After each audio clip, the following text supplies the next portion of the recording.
Welcome to This Day in Baseball. We bring you everything from the thrill of victory to the agony of defeat and every milestone and oddball event in between. Today's game is courtesy of thisdayinbaseball.com. You can come for a peek, make friends for a lifetime. Before, after, and during the game, check out the links below the video and visit the player pages, parks, and teams as you listen to this blast from the past. You can catch us on every social media platform. And I want to do a special thanks to MLB Classic Radio Archives for this broadcast. Now, let's play ball. And now, this is Al Helper saying, don't miss the warm-up sections before the game of the day. And this summer, don't strike out because your hair is dried out. Use U Vitalis with wonder-working B7, the greaseless grooming discovery that does wonders for your hair. Vitalis. In just a moment, the game will get underway. The Falstaff Brewing Corporation of St. Louis, Omaha, New Orleans, and San Jose, brewers of premium quality Falstaff beer, and their distributors everywhere join in bringing you tops in baseball. Mutual's Game of the Day.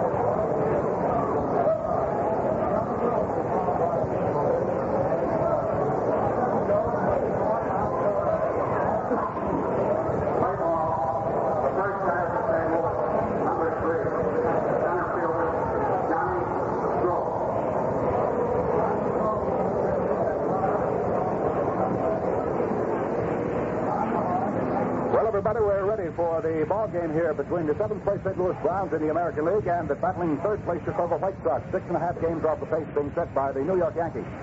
And the first hitter up here for the St. Louis Browns will be Johnny Grove, hitting at 2.51. He's a right-handed batter playing center field for the Brownies under Marty Marion. And my good old sidekick along with me this afternoon, old Potts Gleason. So between the two of us, we'll be trying to dish this one out for you this afternoon from Comiskey Park in Chicago. You'll hear it in just a minute. There's a pitch to the plate. Fastball by Rogovan is swung on. Hit down to the right side of Nellie Fox. The second baseman gobbles it up, fires to first base in time, and Grove is out on one pitch ball. Well, that happened pretty quick, Art. If the rest of the ball game's this fast, that's all, brother. Yes, sir, that Fox has really been great, Al, down this drive the White Sox have been making. Boy, I want you to know that boy hustles at that second base slot anytime. Anytime he's in uniform, got a pair of spikes on, he's out there running. So here's a guy who can cup that ball for you for the St. Louis Browns. Their left-hand hitting right fielder, Dick Kokas. He stands about three-quarters deep in batter's box, opens the stance down toward first base, and big tall Rogovan fires a fastball at him and gets it over for a called strike. This broadcast, authorized under the broadcasting rights granted by the Chicago White Sox, solely for the entertainment of our listening audience. And any rebroadcast of this ball game without the express consent of the White Sox is prohibited. Now the pitch to the plate to Kokas. In it right, low, and the count is 1 ball and 1 strike. Dick Kokas batting at 268. He's the second man up for the Browns here as Rogovan pitches. Kokas swings. There's a high fly ball hung out into right field. Going back deep for it, right up against the board, sweeping. He cannot get it. It's into the right field stand for a home run. Dick Kokas, a home run, lofted into the right field stands here to put the Browns out in front, 1-0. Sam Neely went back, leaped high on the boards and couldn't get it. That's the 15th run batted in. For Kokas. Hit number 1, run number 1 off Saul Rogovan. That ball didn't look as though it was going to fall in there at all. It was sort of lofted high. Dick Kokas comes along and gets the first home run for the Browns in the month of July. That brings his total to 4 now. That's the 42nd home run the Browns have manufactured to date. Now hitting right-handed is Roy Severs batting at 232. Swings on the first pitch and hits it right back to the mound. Rogovan grabs it, fires it over to Fain at first base, and that is the second out here in the top first inning. Well, this ball game has gone boom, boom, boom so far. The left fielder, batting number 4 in the order, is the right-hand hitter, Don Lenhart. Lenhart's hitting at 284. 1-0 in favor of the St. Louis Browns. Kokas lofting a home run into the right field stand, 352 feet away from home plate. Rogovan kicks, delivers a fastball, fires through at the knees to Don Lenhart for strike 1 call. 1-0 in favor of the St. Louis Browns. Last night, the Browns stopped the winning streak of the Chicago White Sox. Beat them 4-2. Pitch to the plate is over. Nice curveball. Called strike 2.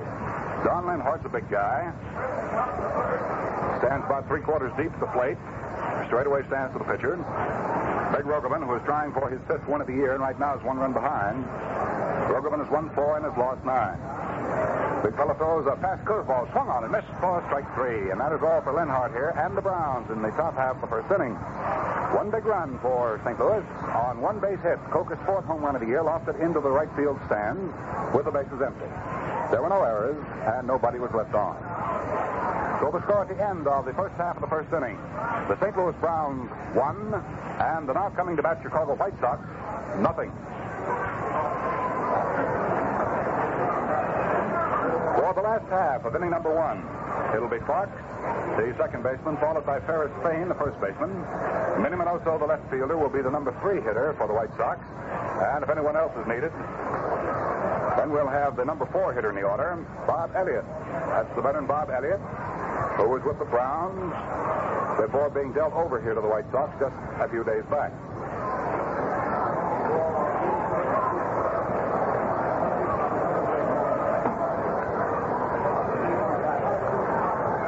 Already now on Mutual's game of the day for the last half of the first inning with the Chicago White Sox, the 3rd place ball club in the American League, 6.5 games off the pace, being set for the sliding Yankees. By the way, they're only 5 games out in front of those Cleveland Indians now, and the Yankees last night lost the ball game. Means now that they've lost 8 straight. Milwaukee last night picked up a win in the second game from Cincinnati, and that's one-night doubleheader. So they stopped their losing streak at 8, and the Yankees have 8. And they'll be attempting to stop their losing streak in today's play. We'll have the other scores of the other ball games, starting pitchers and so forth for you in just a moment. Art's working on them, and as soon as he has them, well, we'll be ready. Dick Littlefield is going to pitch now to Nelson Fox, left-hand hitting first baseman, batting at .261 for the Pale Hose. We'll set the Browns for you defensively in just a moment. Littlefield pitching, delivers, and Fox takes a fastball, 5 through for a strike. Behind the plate is Clint Courtney. First base is Roy Sievers. The second baseman for the Browns, Bob Young. The shortstop is Bill Hunter. At third is Bob Elliott. Curveball to Fox is low and outside. His count is 1 ball and 1 strike. Out in left field is Big Don Lenhart for the Browns. The center fielder is Johnny Grove, and in right field we have Dick Coker. Plate umpire Charlie Berry looking down over the shoulder of Clint Courtney. As Littlefield, the left-hander, pitches, Fox swings on it, drives one into right field, and it's in there for a base hit, going all the way back to the wall. Nelson Fox is on his way to second. Look at that little fellow run. And pulls in there, standing up with a 2-bagger.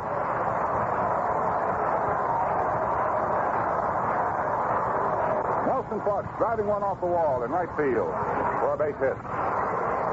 So he made a pair of bases on that one, and coming up, hitting left-handed, is Ferris Fain. Fain batting at .270. He was last year's American League batting champion. Art, did you ever see anybody run so fast with little chopping steps as that Fox did just now? He was really churning, wasn't he? Oh, my. He was really picking them up and laying them down. Nelson Fox jumps around like a batty rooster and runs like one. Runs like a scared rabbit. Littlefield gets it in. To left-hand batting Ferris Fain, high off the face for ball 1. Art, we sure had a fine time down at Fort Worth yesterday. At the Cats ballpark. Really something. There's a fastball swung on by Fain, a line drive hit out into right field. Dick Kokis comes up to it, has the range, grabs it, throws in, and there goes Nelson Fox tagging up, going into third, sliding. Fain is out on the line drive to Dick Kokis in right field. Fox tagging up and moving over on the line drive to third. Now we have Minoso. Minoso is the number 10 hitter in the American League percentage-wise. His batting percentage stands at .307. Hits him right-handed, and with 1 out, the tying run is on at third base. A 1-0 ball game in favor of the St. Louis Browns, who walked out here in the first inning, and Kokis hit a home run, his 4th of the year, into the right field stands to put the Browns out in front 1-0. So Littlefield, in danger of losing that 1-run advantage, gets ready to pitch now to right-hand batting Minnie Minoso. Infield pulls up, hoping, of course, to get a chance to cut Fox down at the plate. There's a change-up curveball thrown by Littlefield to Minoso off the hands inside for ball one.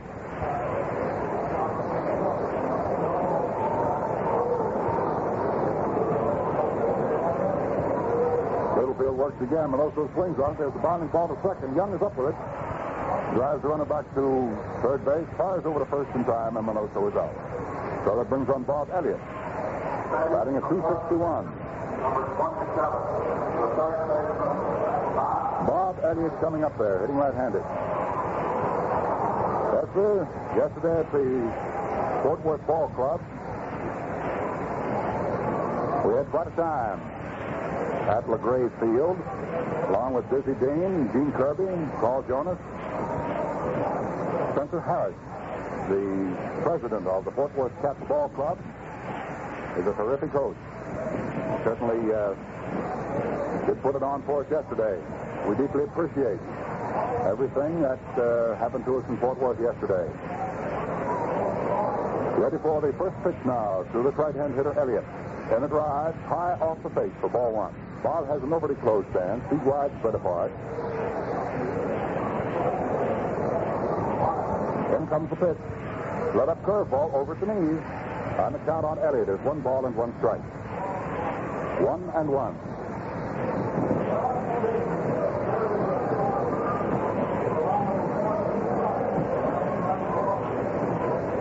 Littlefield sets his runner at third. That's the tying run at third. Fox is on there. Doubled. And then when Payne lined out to right, he took third. He's been there ever since. Curveball swung on by Elliott. There's a hard-hit ground ball to shortstop. Hunter's up with it, fires to first base in time, and Littlefield gets out of the inning. So there was a big threat going here in the last half of the first inning, but no score. No runs on that one base hit. 1 man was left. There were no errors. And the score at the end of 1 full inning of play. The Browns won. The home-standing Chicago White Sox, nothing.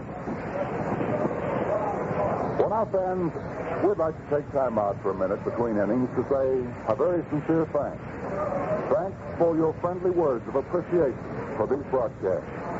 But, of course, we couldn't bring you this play-by-play without the support of the Falstaff folks. So, if you want to say thanks to them, just ask for Falstaff when it's time for beer. You can't do better. Just like its gold premium label says, it's premium quality beer. The choicest product of the brewer's art.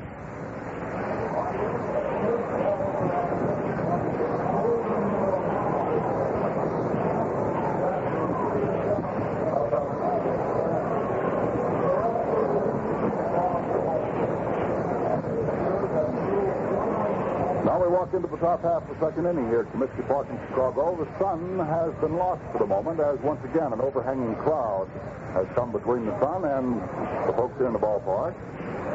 Talking about the folks in the ballpark, let's receive the wire from Fort Lauderdale, Florida. From Scorecard Harry and all the fans down there saying that they listened yesterday to Mutual's game of the day out of Fort Worth. And that they listen every day to Mutual's game of the day down at Fort Lauderdale, and we're very happy. They said that they're hoping that the Fort Lauderdale Lions stay up on top in the Florida International League for Pepper Martin's sake. Well, old Pepper Martin's quite a boy. He's got himself quite a manager down there. Very colorful gentleman. And the gentleman he is. We're ready now for the first pitch here of the top half of the second inning. Clint Courtney batting at 256. Bernard, he's hit safely in how many ball games now? I think he's 8 for 12. He's raised his average 50 points in this road trip, Al. How about that, huh? Little left-hand hitter goes after the first pitch and knocks it foul off the handle of the bat for strike one. Saul Roosevelt pitching here for the White Sox this afternoon. Down comes the next pitch, over. That's called strike 2. No ball, 2 strikes. We're in the first half of inning number 2. Courtney to be followed by Dyke and then by Young. 1-0 in favor of the St. Louis Browns. Rugman ready, delivers a fastball right off Courtney's kneecap. That's ball 1. 1 ball and 2 strikes. We were speaking a moment ago about the Florida International League. Just before I left the hotel, phone rang, and on the other end of it was a guy by the name of Ben Chapman. I know you remember Ben. Quite a figure in Major League Baseball. There's a curveball to Courtney high. Count at 2-2.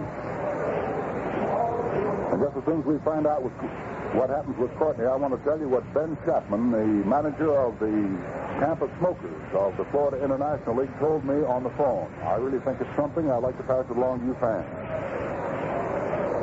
Now for the 2-2 pitch. Rogovan takes his time from Red Wilson, his battery mate. Here's the 2-2 delivery. Rogovan's fastball is swung on by Courtney, dragged down to the right side. Payne deep behind first up with it. Fires to Rogovan covering, and Courtney is out. So we have one away here in the top of the second inning. Well, Ben Chapman said on the phone to me just about an hour and a half ago, he said, Al, we think something's happened down here that you'd like to know about. I said, what's that, Ben? He said, a group of businessmen and civic leaders in the city of Tampa have purchased, they've bought the franchise of the Tampa Smokers, and they've turned it into a non-profit organization. All the profits, all the monies that will be made by the Smokers from here on out will go to all charitable organizations, such as the Boys Club and the Institution for the Blind and things of that sort. And I don't think this has ever been done in baseball before. I think they're setting the pace for things of this nature down at Tampa, Florida. We'd like to send our congratulations along, at least for the experiment that will be tried by some civic-minded men and businessmen down in the city of Tampa. By the way, tomorrow at the Floridan Hotel, they're going to have a meeting at 7:30 o'clock. And we sincerely hope that you folks down around Tampa who are interested in this venture will get over to the meeting, because the doors will be thrown open and you'll be able to come in. Now hitting right-handed will be Jimmy Dyke, batting at 204. And the first pitch to Jimmy Dyke of the Browns here is a fastball low for ball one.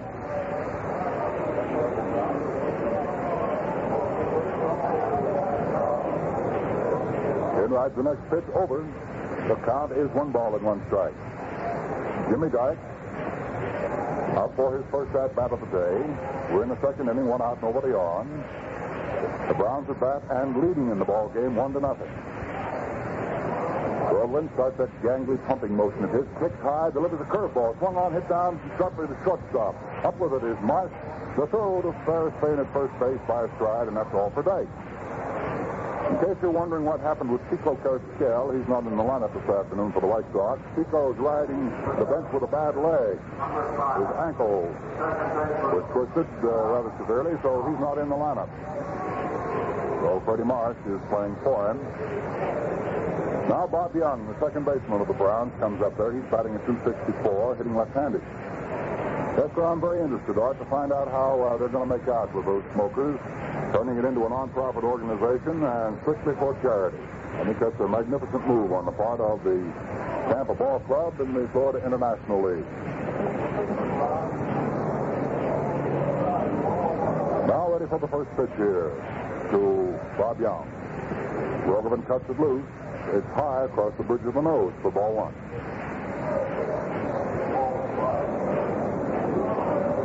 Two outs, nobody on.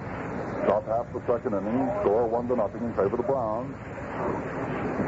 Rogovan works. The fastball swung on, hit out in right center field. There's a pretty well-tagged ball. That might be in there. It is up against the right center field wall. On his way to second base is Young and holds up there with a stand-up two-bagger. He really smacked that one for 2 bases. In the right center field, right up against the wall. That has to be hit about 400 feet from home plate. So there is hit number 2 off Rogovan. And the batter coming up is Bill Hunter, the shortstop. Hunter is batting at 261. Well, I've got to say this, Art, that both of these hits that have come off Saul Rogovan have really been tagged. Yeah, that wind's helping him a little bit too up there, Al. Yeah, that's for sure, Art. We're going to watch this guy intensely. They're not going to monkey around with Hunter. They're going to walk and get the little field. So there's ball one way outside. The order has been put out. Put the man on. While they're putting him on, we might run over the results of last night's Major League scores in case your paper didn't get a chance to carry them. Some of the games were pretty late. Yesterday in the National League, Chicago defeated St. Louis 10-3, and Cincinnati split with Milwaukee. They won the first game 6-3 from the Braves. The second game was 1-6-4 in favor of Milwaukee. The second game went 10 innings too. The Pittsburgh Pirates defeated the New York Giants last night 3-1. And in 10 innings, it was Philadelphia defeating Brooklyn 10-9. Over in the American League, St. Louis, as we told you, defeated Chicago 4-2. Boston took New York 5-4. And Cleveland beat Detroit 6-4 in a ball game that was called at the end of the fifth inning because of rain. Washington and Porterfield shut out the Philadelphia Athletics last night 3-0 with Porterfield hitting a home run. So that brings us up to date with everything. And as far as the ball scores are concerned, well, as soon as we get an opportunity now, Art will have some scores for us, so we'll cut him loose. Oh, Hunter is on, having been walked intentionally. And Dick Littlefield, hitting left-handed, is up there. Saul Rogovan fires a curveball at him, but just under the knees for ball one. Well, Rogovan is charged with one base on balls. However, it was ordered. 2 down, 2 on here in the top of the second inning. Browns leading 1-0. Rogovan works. A fastball fired in off the pitch, right up against the body.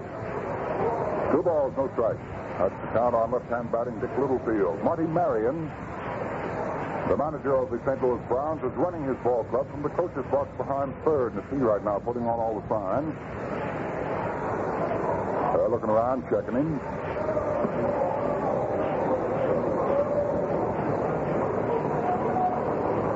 Now here's Rogovan checking his runners. Delivers to and over the plate. A fastball swung on and hit back through the middle for a base hit. Littlefield singles into right center field. Here comes the runner around third on in to score. So Littlefield comes through with a spike line drive into right center field to get himself an RBI.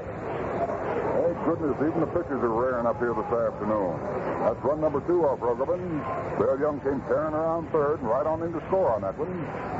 Running right behind him, Bill Hunter, legs all the way into third base. And the batter coming up there now is Johnny Gross, the leadoff man. 2-0 in favor of the St. Louis Browns. Talking with Bill Vecht just before the ball game started. He was down in the press room. Said he just wanted to travel along with the ball club and see that everybody was out there going. Well, he can see them out there going this afternoon. These Browns are determined. They've won 27 ball games. They're trying to pick up their 28th this afternoon. Rogovan pitching to Johnny Grove, whom he got on the ground ball in the first inning to second base. Delivers him a curveball inside off the chest for ball one.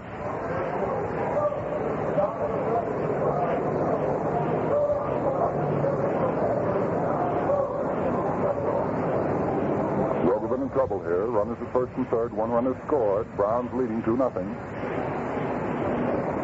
Rogovan takes his time from Wilson. We have some activity now down in the bullpen for the Chicago White Sox. It looks like Dory warming up. They're out behind the center field fence in the bullpen. It's pretty hard to see them from here. Pitch to the plate is over but low, and the count is 2 balls and no strikes on Johnny Grove. Also, Sandy Consuegra throwing in the bullpen for the White Sox. Paul Richards will have a couple of guys on tap if Rogovan should falter here anymore. Runners at first and third. The pitch is made and taken over the outside corner. Just waist high for a called strike. So Johnny Grove now has moved the count to 2 balls and 1 strike. We're in the first half of the second inning. 2 outs. 1 run has been scored. There are still 2 men on for the Browns. Second base is open. First is occupied by Dick Littlefield, the pitcher who slammed in the run with a line drive single into right center field. At third is Bill Hunter. There's a sidearm delivery that's over nicely on the outside slice at the knees for a called strike 2. So the count on Grove now is 2 balls and 2 strikes. Grove calling for time is Charlie Berry. Allows it. Grove dries his hands and steps back in. It's hot here in Chicago this afternoon. At a temperature hovering near the 100-degree mark. Wind blowing in from behind center field is just enough to keep the shirts dry, and that's about all. But it's warm. Everyone's sitting around enjoying the sunshine. Runners at first and third taking lead. In comes the pitch. It's swung on by Grove. There's a high pop-up going out into short right center field. Nelson Fox, the second baseman, under it. Little fella's got it. There's out number 3. So that's all here in the first half of the second inning, in which the Browns come up with 1 run on 2 base hits. There were no errors, and 2 men were left off. So the score at the end of 1.5 innings of play, Mutual's game of the day from Comiskey Park in Chicago. It's the Browns 2 and the homestanding Chicago White Sox nothing.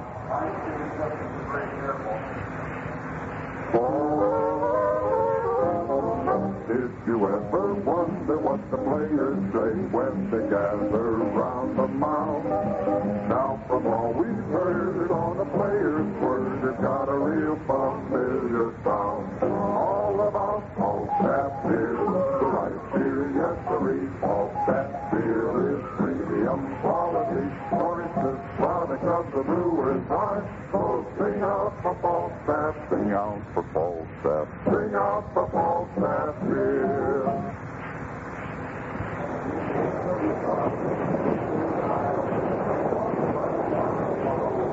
Well, we're moving into the last half of the second inning, and before we get started here, we have a minute or two's time, so let's get old Pop Gleason in here with some of the scores. Art, how about you, buddy? Right, Al, in the American League, at the end of 2 innings, it's scoreless up at Fenway Park in Boston. For the Yankees, Johnny Shane is pitching, and for Boston, Mel Parnell. Cleveland is playing at Detroit, not yet started, and Washington and Philadelphia are playing a night game. At the end of 5 innings, at Polo Grounds, New York, the Giants 3, Pittsburgh 1, Magley going for the Giants, Lindell for Pittsburgh. Milwaukee and Cincinnati not yet started. Philadelphia, Brooklyn, and Chicago at St. Louis, both night games. Al? All right, ready to go here with Rivera coming up to the plate. A left-hand hitter swings on the first pitch, hits the line drive into right field. Focus up to it and tries to drop it. He can't get it. Gets by him. Rivera still running. Dives into third base, and he's there at third base.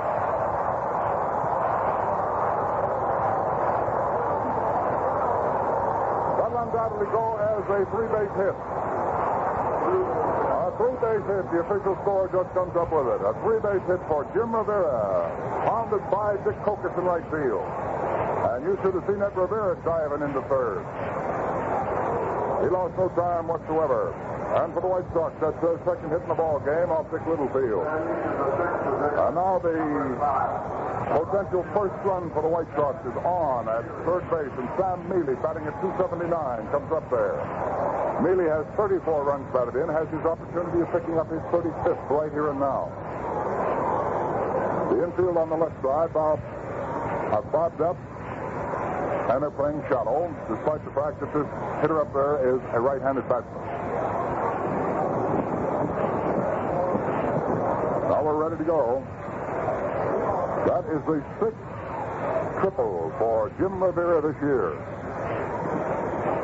He really pounded that one right by Dick Kokis, who came in fast and tried to trap a low line drive, and it got by him. Bounced right over his shoulder, right out to the wall, right field. Jim Rivera has kept right on traveling.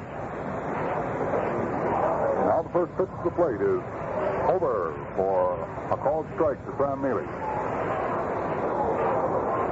Sabbath Mealy watches a curve whistle by high and outside for ball 1. 1 ball and 1 strike. Down rides the next pitch. Littlefield's curveball is swung on and missed for strike 2.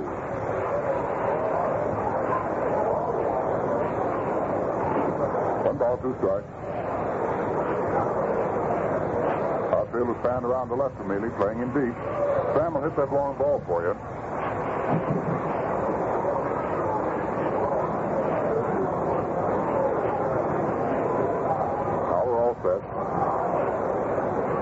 Littlefield pump. The left-hander throws the fastball. It's over at the knees for called strike 3, and Sam Mealy knew it. So there's the first out here in the second inning. That's for a strikeout for Littlefield. Red Wilson is coming up there now.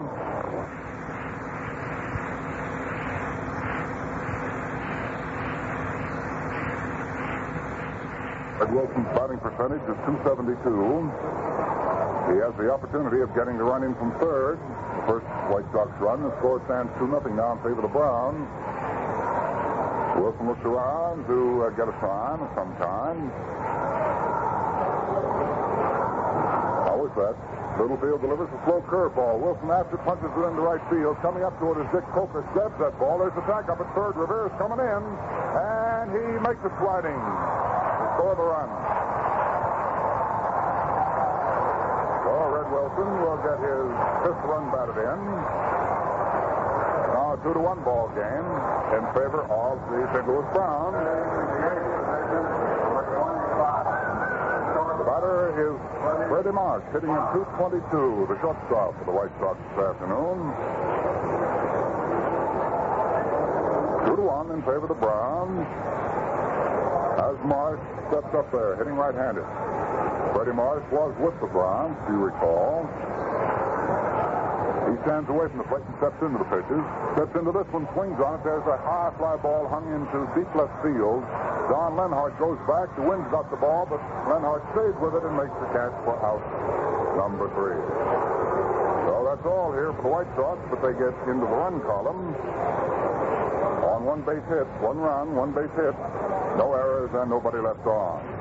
So the score at the end of 2 full innings of play, the St. Louis Browns 2 and the Chicago White Sox have won.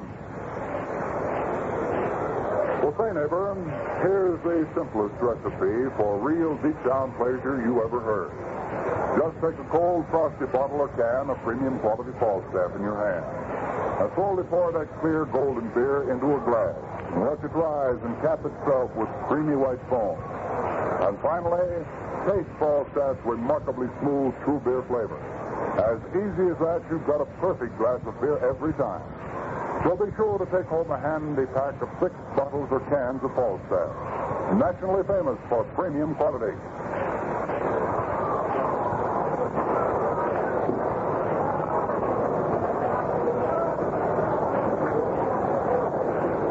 Now we're moving along to the top half of the 3rd inning here on Mutual's Game of the Day from Comiskey Park in Chicago.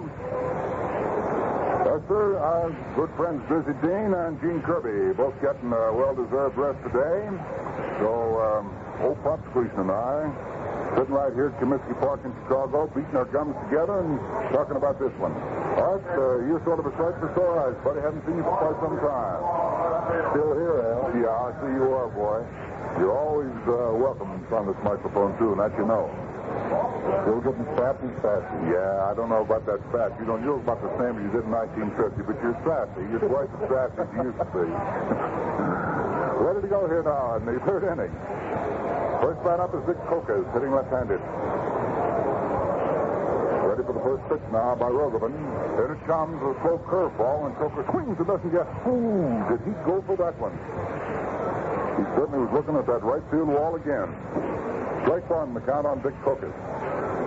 Rogovan's curveball is over and good for a called strike. No balls and 2 strikes.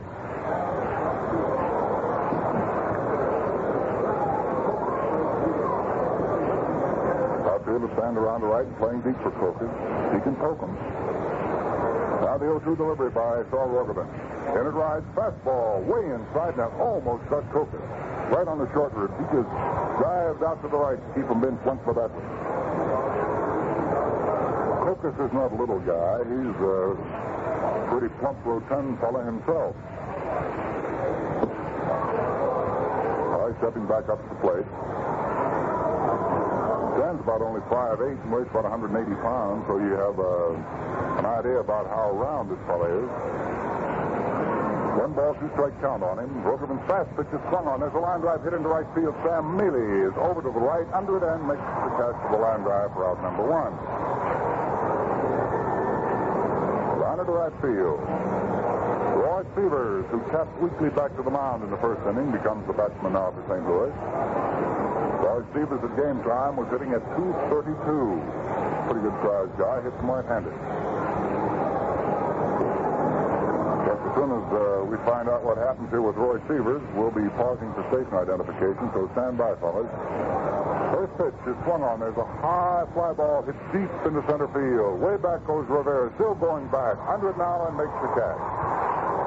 Well, we have 2 outs here in the top of the 3rd inning, and before Lenhart comes up there, let's pause 10 seconds for station identification. This is the Mutual Broadcasting System.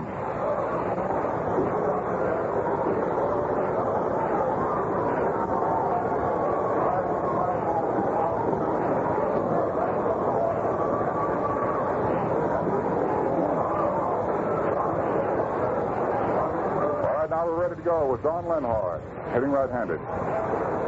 Don struck out in the first inning to retire the side. Guess you just tuned in with us. It's a 2-1 ball game in favor of the Browns over the Chicago White Sox. 2 down, nobody on, top of the third. Rogovan pitching to Don Lenhart. He does. Lenhart swings and doesn't get it. That's strike one.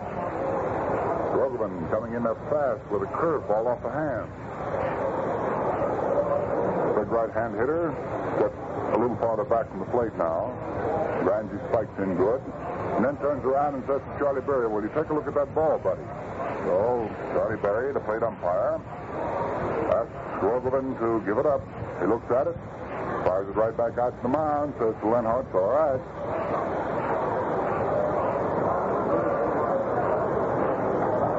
Now Rogovan's ready. Delivers. Over but low, and the count is 1 ball and 1 strike. Rogovan's ready again, wasting no time on his pitch. Fires away, low, under the knees, 4 balls 2. 2 balls and 1 strike. First half of the third inning. Second pencil is all squared away and ready. He'll be pouring 4th, 5th, and 6th in the 4th, 5th, and 6th. Fastball swung on, hit right back past the mound, right out into center field for a base hit. Don Lenhart singles right up the backbone of the diamond. That'll be hit number 4 off Rogovan. 2 outs, 1 on here in the top of the third, and Clint Courtney becomes the batsman. The little bulldog who does the catching for the Browns. Second inning, spiked the ball well, but hit a grounder where Ferris Spain could handle it deep behind first base, and Rogovan covered in time to take the toss for the putout. Now we have 2 outs and 1 on here in the top of the third inning. The Boston won and New York nothing. At the end of 1 inning in the American League, 1-0, the Red Sox over the Yankees. First pitch to Clint Courtney is inside for ball 1. At the end of 3 innings, 1-0, Boston over New York. I think I said at the end of 1, didn't I, all right? That's right. End of 3, though, huh? End of 3, 1-0 in favor of Boston over the Yankees. Next pitch to play to Courtney is a fastball low. The count on the little fella is 2 balls and no strikes.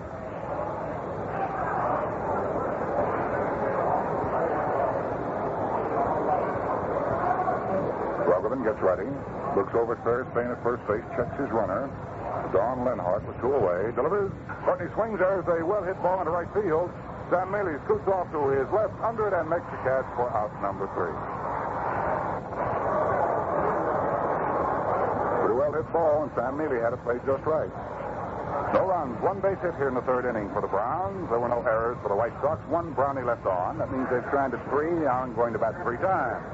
And the score at the end of the first half of the third inning.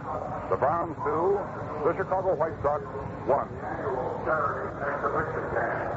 Tickets for this game are now on sale at Wrestling Park, Wrigley Field, and down. For the last half of inning number 3, we're going to have Saul Rogovan, who is a pretty fair hitting pitcher. He'll be followed by the leadoff batsman, Nelson Fox, and then Ferris Spain. Courtney will make the last out here in the third inning, back putting on the protector, getting ready.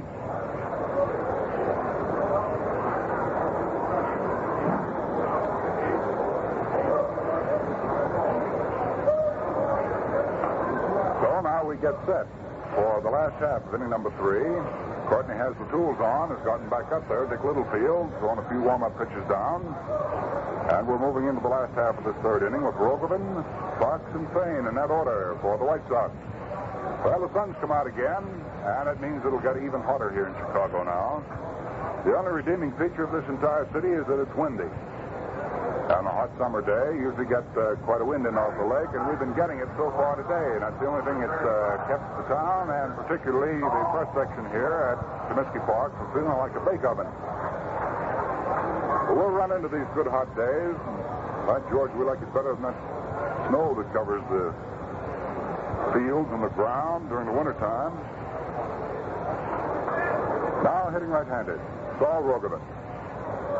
Littlefield's first offering is a curve through there for a strike. Comes right back with a fastball and misses with it low inside across the shins to Rogovan. Saul's count, 1 ball, 1 strike.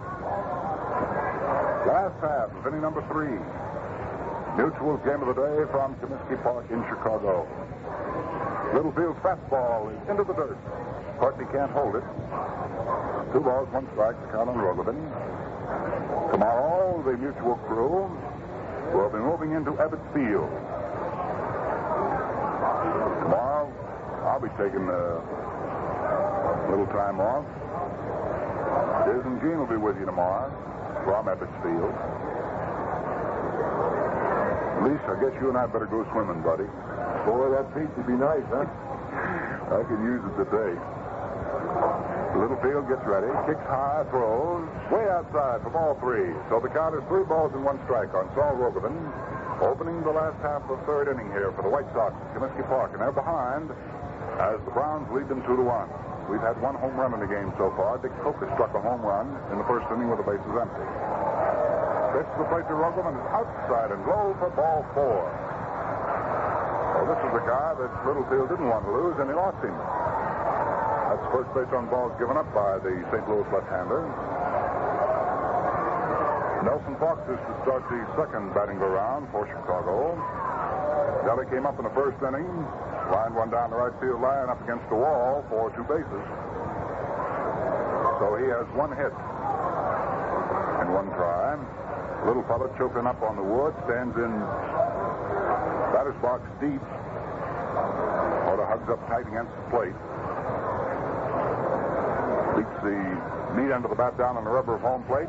Waits for Littlefield to fire away. In comes that pitch, and Fox takes it high for ball 1 right off the shoulder. Bob Elliott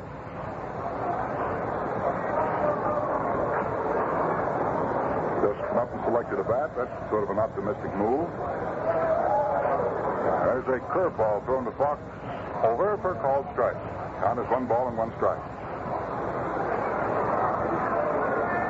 Bob Elliott's behind Fain and Minoso, but still he came out and selected a bat. Guess they must be figuring on doing a little of that go-go stuff they've been talking about around Chicago here. Pitch to the plate to Fox is over but high, and his count has moved now to 2-1. 2 balls, 1 strike on Nellie Fox. Nobody out, 1 on here in the bottom of the 3rd. So the tying run for the White Sox is on in Saul Rogovan, who was walked. Down comes the pitch. Fox runs up on it and bluffs the bunt, takes the pitch to the south side for ball 3. 3-1. Courtney bluffed the throw down to 1st, and Saul Rogovan came hustling back in there. Saul's a big guy that takes him a little time to move. 3-1. There's still a danger of a bunt, so at 3rd base, Jimmy Dyke is playing up pretty close. Now the 3-1 pitch. Fastball is thrown all the way behind the head of Nelson Fox. For ball 4. That ball almost got away from Quinn Courtney. So 2 walks have jumped up here in the last half of the 3rd inning. Rogovan goes on down to 2nd now as Nelson Fox moves over and takes his station at 1st. That's 2nd base on balls given up by Littlefield, and both of them here in the last half of the 3rd inning. So the tying run has been moved to 2nd base on that walk, and the lead run has been placed at 1st. And hitting left-handed is Ferris Fain, who hit a ball well in the 1st inning, but lined where Dick Kokas could get his hands on it. The infield on the left side is pulled up a couple of steps. The outfield fanned around slightly to right, not playing too deep, with the exception of right fielder Dick Kokas. He's back. And the first pitch plate is swung on by Fain. There's a line drive down the right field line, and it is just foul by a couple of feet. That ball was hit right into the corner. Fain leaned into an inside fastball. Littlefield apparently was trying to break it off Ferris Fain's hand. See down in the bullpen for the St. Louis Browns. Got a left-hander up there going. Little Max Lanier. So Littlefield has trouble brewing here in the last half of the 3rd inning. It's all of his own making. He's walked 2 men and has runners at 1st and 2nd with nobody out in the last of the 3rd. Ferris Fain up there trying to collect his first base hit of the afternoon. He's 0 for 1. Backing a couple of feet, he had it too. Spiked right into the corner. Kokas didn't have a chance of getting over to get it.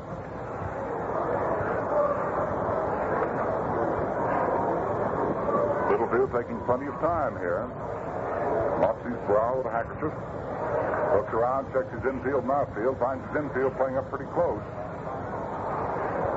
Particularly first baseman Roy Sievers is up ahead of Nelson Fox on the first base line. Second base combination playing deep. They're playing up close at first and third. Pitch plate is swung on by Fain. Here comes a foul ball back right under our microphone. So the count on Fain now is no balls, 2 strikes. Last half of the third inning, 2 base runners on, nobody out. 2-1 in favor of the Browns. The White Sox are threatening now. Max Lanier throws even harder down the St. Louis bullpen as Littlefield gets ready. Down comes the pitch. Fastball swung on and hit foul off to the left of the plate up into the second tier out of play. What you got there, out of score, buddy? Yeah, the Pittsburgh Pirates, Al, just tied the Giants at the end of 6 innings, 3-3. Boston won, and the Yankees nothing at the end of 4. Boy, those New York Yankees have really been slipping and sliding around, all right? What's that, 8 straight? They've lost 8 straight, and they seem to be on their way to lose their 9th straight. Yeah, against Merrill Parnell, he's a tough customer. Well, I can just see old Casey squirming and fidgeting, and he can squirm and fidget. He's a master at it. Now the 0-2 pitch. Paris Fain stands in, grips the handle of that bat, chokes up on it. Straightaway stands the pitcher. Saul Rogerman steps off at second. Nellie Fox steps away from first, and time is called as Littlefield is taking too much time, and Paris Fain backs away. Ahead. Drying his hands off. Now moves back in, gets a good solid grip on that bat. Littlefield's ready. Throws him a curveball. It stays upstairs right under the chin. 1 ball and 2 strikes. The count on Paris Fain. You can probably hear the wind whipping into our microphones here. It's starting to blow up pretty heavy. Coming right behind home plate to straightaway center field. That's going to help those fly balls hit out the center field sector. Dick Littlefield pumps, delivers. High for ball 2. 2 balls and 2 strikes. Tempo of this ball game will probably slow down considerably as the afternoon wears on because it's hot out in that diamond. To say that these guys were perspiring profusely would be an understatement, and they're drenched already. Now the 2-2 pitch here on Paris Fain. 2 on, nobody down, last half of the third inning. Down comes the pitch, there goes the runners. The ball is swung on and lined to the shortstop, who bobbles the ball, picks up, throws to second base for a force out on Nelson Fox, who had to hold up on that play. The throw on to first base was not in time, and Rogovin moved on into third. Well, that was taking quite a chance. Paris Fain lined to the shortstop, Hunter, who bobbled the ball and dropped it net to pick up and throw for the force out at second. Fain is on at first. Fox forced out at second base on the play. From the shortstop to the second baseman, Bob Young covering. And on the force out, Rogerman moves over to third. Well, that was more good luck than good management. Miniminoso up now. There'll be no error on that. They got the one in the middle. Miniminoso 0 for 1 this afternoon. 307 hitter at game time. First pitch to him is low for ball 1. Infield playing their usual positions as Minoso swings and drills one into center field for a base hit. Rogerman comes in. There goes Minoso on his way to second. The ball still rolling back to the wall. Coming on around is Paris Fain. He's going to try to score. It's a stand-up linebacker for Minnie Minoso.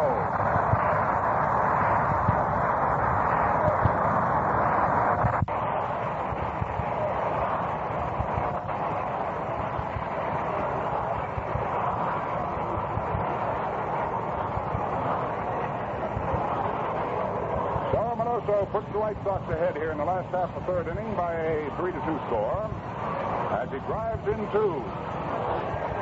That gives him 41 runs batted in this year. And off Littlefield, hit number 3, runs 2 and 3. So the complexion of this one has changed almost in the twinkling of an eye. And Marty Marion comes out and says, "Bring me on Max Lanier." So that's going to be all for Littlefield as Max Lanier will relieve him right now. Lanier, Max Lanier, formerly with the St. Louis Cardinals, the New York Giants, and waved out of the league, and now over here with the St. Louis Browns. So Max Lanier will come on to pitch here to Bob Elliott, the third baseman. in the last half of the third inning. So the Chicago White Sox stayed with it and have moved back into the lead in this ball game. I should have said moved into the lead in this ball game. They have never had it. This is the first time they've had the opportunity of saying we're ahead of the Browns. And Max Monier comes on.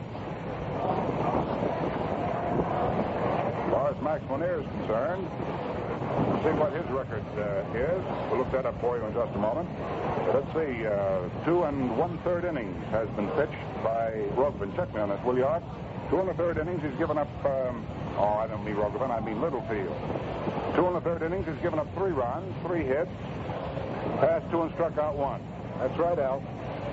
I almost had Rogovin out of that ball game, man. He'd come up here with a ball bat and be getting me, wouldn't he? Sir, he's got the lead now. He wants to keep it. He's going after his 5th win here this afternoon. He's won 4 and lost 9. So Max Monier comes on. He'll pitch to Bob Elliott with Minnie Minoso at third base and 1 out. Well, as I said, Art, the complexion has changed, old buddy. Yes, sir, Al. I think that wind's changed a little bit, too. I can get a slight whiff of the stockyards. What do you mean a slight whiff of the stockyards, brother? That's a full blast. Must be doing business over there, sir. I got news for you. It's a bumper crop. Yeah, this Chicago is a great town, Art. The more you're in it, the more you know about it, one way or another. I'm telling you, you've been in Chicago here all summer long. You're the biggest end of it, haven't you? Too long. If the Chicago Chamber of Commerce is listening, we're only kidding. Max Monier, the little left-hander, has come out here for the St. Louis Browns in the last half of the third inning, which the White Sox have wrested the lead from the St. Louis Browns and are now up on top 3-2. And they're threatening with their 4th run at third base right now. So Monier is on.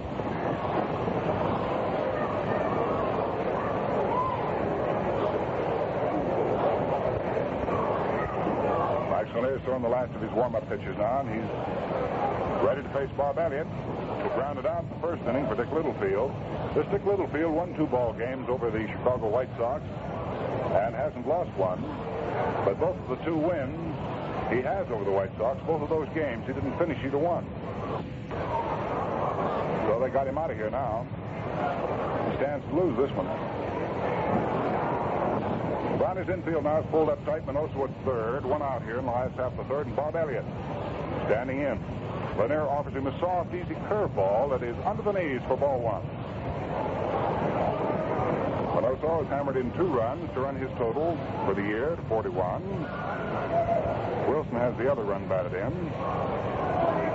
Max Monier, chunky left-hander, looks down at Bob Elliott, his former teammate. Former teammate on the Giants, former teammate on the Browns. Throws him a curveball, and Bob takes it. It's over for a called strike.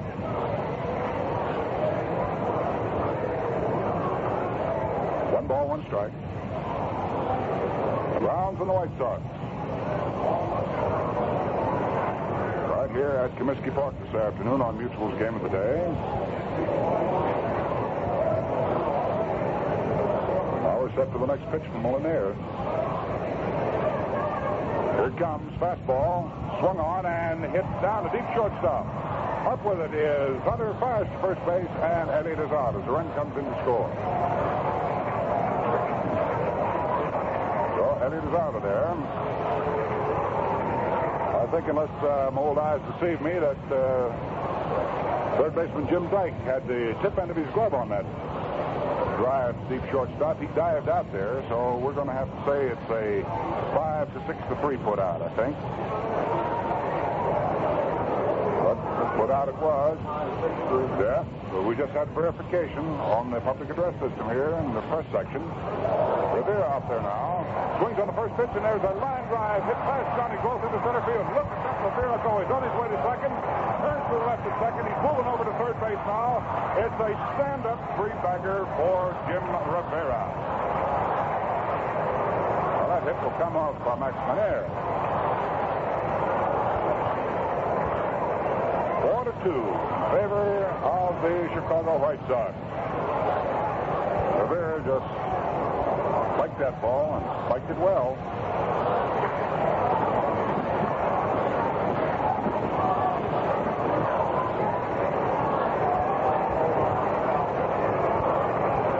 plate now is Sam Mealy. We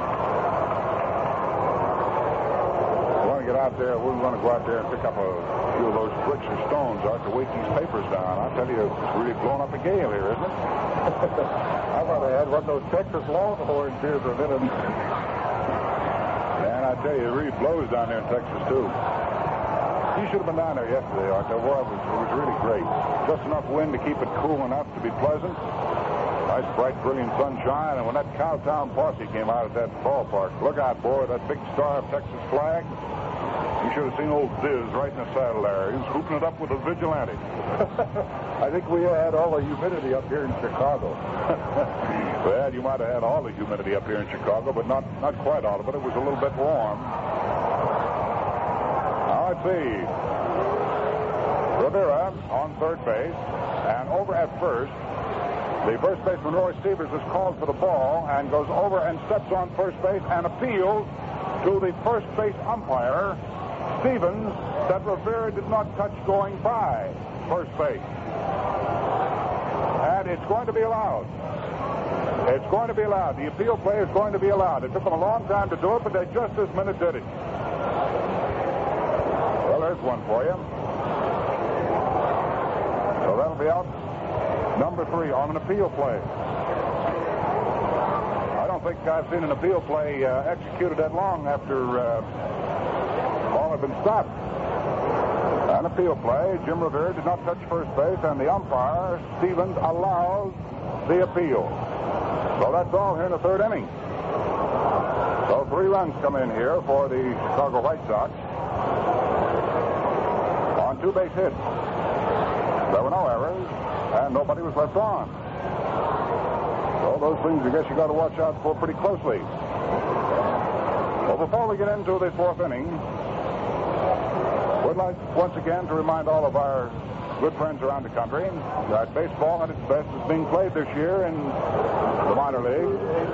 So we sincerely hope that you're getting out to see every ball game you possibly can. Well, right here at the end of 3 innings of play, the score stands the White Sox 4 and the St. Louis Browns 2.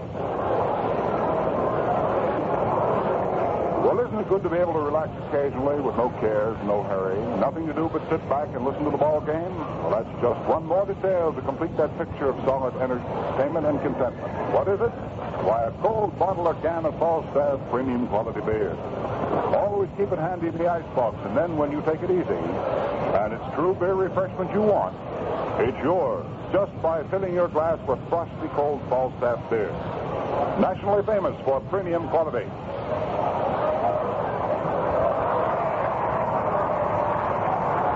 Now we're ready for the 4th inning, with Jimmy Dyke coming up to the plate as the first batsman in the 4th inning. So, let's turn Pop Squeezing Loose on 4, 5, and 6. You all ready, Pop? Right, Al. Jimmy Dyke bats him right-handed. He's been up once, bounced out to the shortstop. Roggeman ready. Delivers his first pitch, and there's a pop-up going out to short center field. Going back under it, getting under it is Nellie Fox, and that's it for the out. So here in the top of the 4th inning, with the Chicago White Sox leading the St. Louis Browns 4-2, Jimmy Dyke hits the first ball pitch for a pop-up to Nellie Fox. And it brings up the left-handed batting Bob Young, who's batting at 264, double to center field and scores. The pitch to Young is up high for ball 1.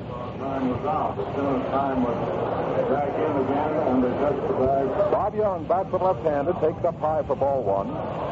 The announcement just came from the official score that time had been called, and the appeal play could not be made until time had been called back in. A called strike on Bobby Young, as a curveball by Roggeman picks up the inside corner, and the count goes to 1-1. They could not make the play at first until time had been put back in by the umpire, and that was the cause of the delay on the appeal play. A let-up pitch is up high for ball 2, 2-1. The Brownies batting. Top of the 4th inning as they trail the White Sox by 2 runs. It's Chicago 4, St. Louis 2. One away here in the top of the 4th, and the count 2 balls, 1 strike on Bobby Young. Roggeman delivers a fastball is high for ball 3. 3-1 the count on Bobby Young. In case you joined us a little bit late, defensively, the White Sox have Minnie Minoso in left, Jim Rivera in center, and Sam Mealy in right. The big right-hander, Saul Roggeman, delivers, and it's low outside for ball 4, and Bob Young gets the base on ball. That's the second walk given up by Roggeman. He walked Hunter intentionally back in the second inning. Your infield for the White Sox, Bob Elliott at third, Freddie Marsh playing in the absence of the injured Carroll at shortstop, the hustling Nellie Fox at second, the battling Ferris Sane at first, Red Wilson behind the plate, and the big 6'2" right-hander weighing 205 pounds, Saul Roggeman on the mound. And he's getting ready to pitch now to Bill Hunter. Hunter bats him right-handed, swings and sends a looping fly ball out toward right field. There's Nellie Fox back on the edge of the grass. Sam Mealy comes in, and Mealy makes the catch. So Bill Hunter lifts a soft pop fly to short right field, taken by Sam Mealy. And there are 2 men out here in the top of the 4th inning. And it brings to bat now Max Lanier, who went in to replace Dick Littlefield. And Max Lanier, although he pitches left-handed, bats him from the right side.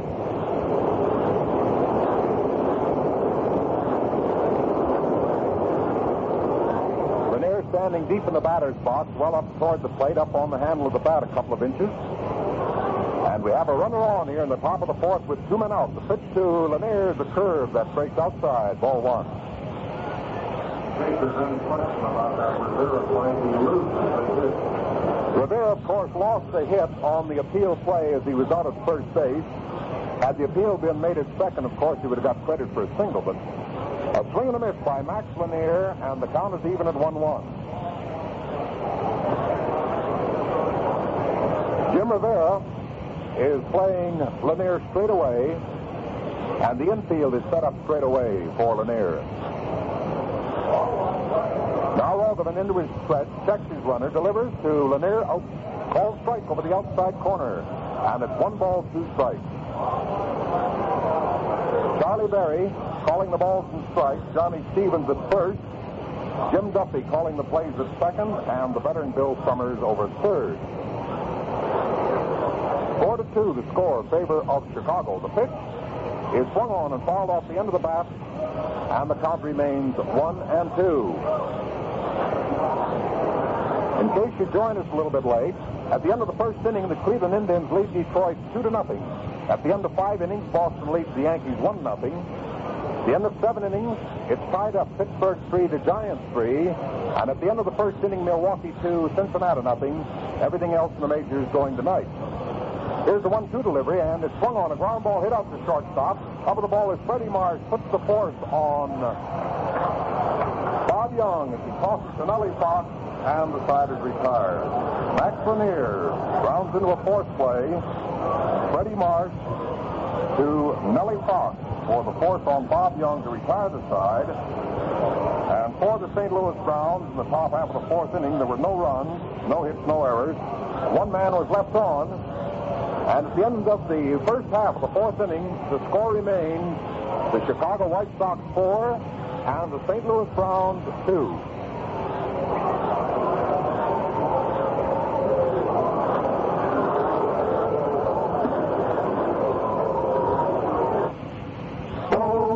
And out without a doubt, and that requires a sign. But according to the catcher, here's what the umpire cries: "Time out, balls!" Smooth and golden, mellow brew, that's real enjoyment through and through. Taste it once, and once you do, you'll sing out for Falstaff, sing out for Falstaff, sing out for Falstaff beer.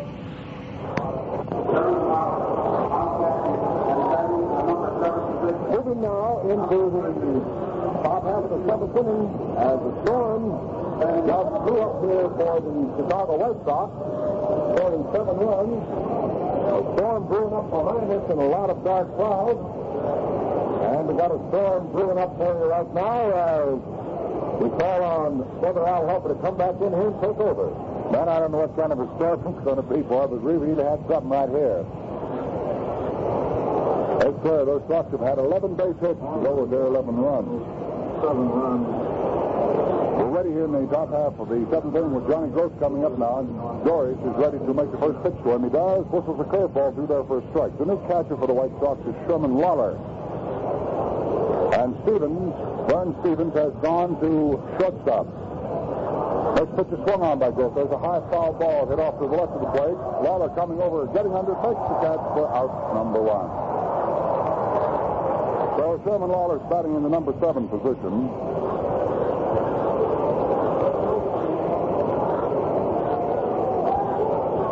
Sherman Lawler doing the White Sox catching here in the 7th inning. Stevens is at shortstop. That's Vern Stevens.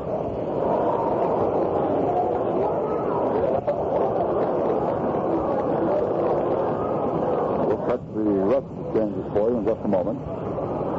Boy, that cloud behind us is really dark. Here's the Kokis with 1 hit and 3 tries. Doris fires fastball with left-handed batting Kokis and misses with it outside for ball 1. 3 runs on 7 hits for St. Louis. Has committed no errors. Has stranded 6 men on so far. Kokis swings on the next pitch. It's a high fly ball out into left field. Minoso coming on for it. Makes the catch for out number 2. So we have 2 up and 2 down here in the top of the 7th inning, and that brings on Roy Sievers, the first baseman.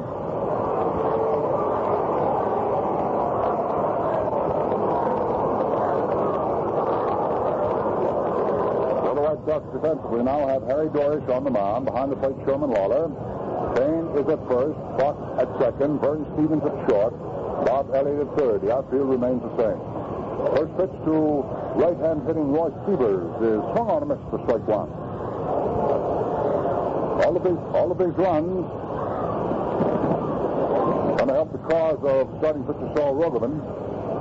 There's a fastball swung on and a high pop-up. The result out in very short right center field. Going back toward is Nelson Fox, the second baseman. Under and takes it for out number 3. Well, there was no trouble in the top of the 7th inning for Harry Doris. He mowed the Browns down in order. And the score at the end of 6.5 innings of play is the Browns 3 and the White Sox 11.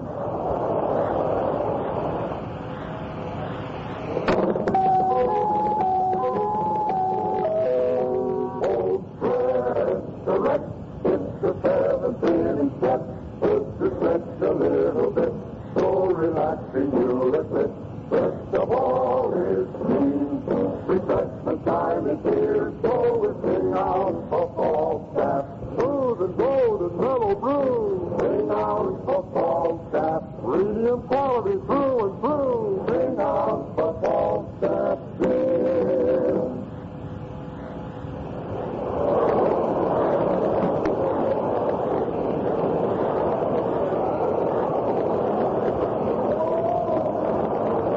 Into the last half of the 7th inning here at Comiskey Park in Chicago, and it's getting exceedingly dark out behind right field, and we may have rain before this ball game has reached its conclusion.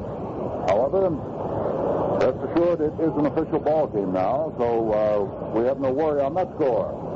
But it's getting very dark here at Chicago. The wind blowing in off the lake, blowing at a terrific clip, and we may have rain as it is being preceded now by thunder. The wind is whipping up down behind center field and bringing up the dust off the diamond. So here we go into the last half of the 7th inning. First man up will be Sherman Lawler, the right-hand hitting catcher, relief catcher. Out of the mound is Bobo Holloman. Makes the first pitch, crossfire that misses low and outside for ball 1. We've got a dust storm going on right here now. That usually precedes the rain. Curveball thrown by Holloman is in off the hip for ball 1. Another ball 2.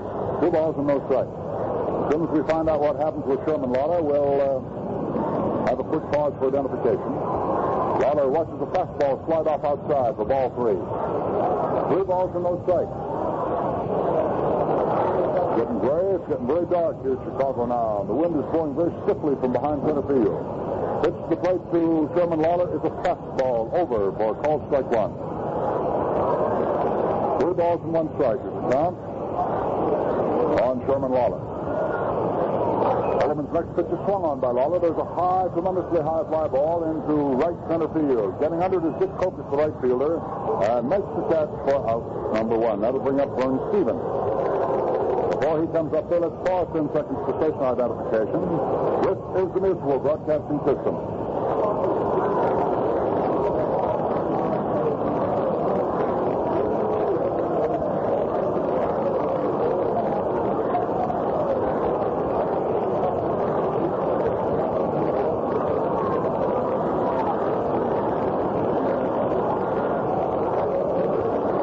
Now for the Chicago White Sox with one out, nobody on in the last half of the seventh inning. Vern Stevens. He's been used in a utility role here for the White Sox. Swings on the pitch and doesn't get it. Bobo Holloman rears back, fires again. Stevens backs off, takes the curve on the corner for a called strike. Holloman ready again. Wasting no time. Delivery. Strike three swinging. So that's all for Vern Stevens. Goes quickly out of there, and Holloman hangs up his first strikeout of the afternoon. Coming on now is Harry Dory, the White Sox relief pitcher. He came on, if you recall, in the sixth inning. Came on to pitch to Hunter. So he pitched two-thirds of the sixth inning. First pitch is swung on by Dory. Says the line drive hit into left field. It's in there for a base hit. So Dory is on. Dory's arm with a rifle shot in the left. That off Holloman is hit number 2.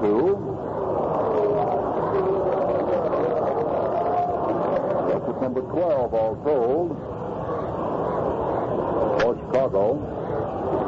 Still continues to be dark and threatening here, but so far we haven't had any rain. Now the freshman kicked up and swirling around over the field makes it look sort of brownishly hazy. The batsman is Nelson Fox. Second baseman starting the first batting go-round for Chicago. He's been up there 3 times officially and has had 3 doubles. Takes the first pitch across the shins on the inside for ball 1. Joyce, the base runner at first for the White Sox here in the last half of the 7th inning. 11-3 in favor of Chicago over the St. Louis Browns. Holloman's fastball is inside off the belt buckle. Ball 2 to Nellie Fox. 11 runs on 12 hits for Chicago.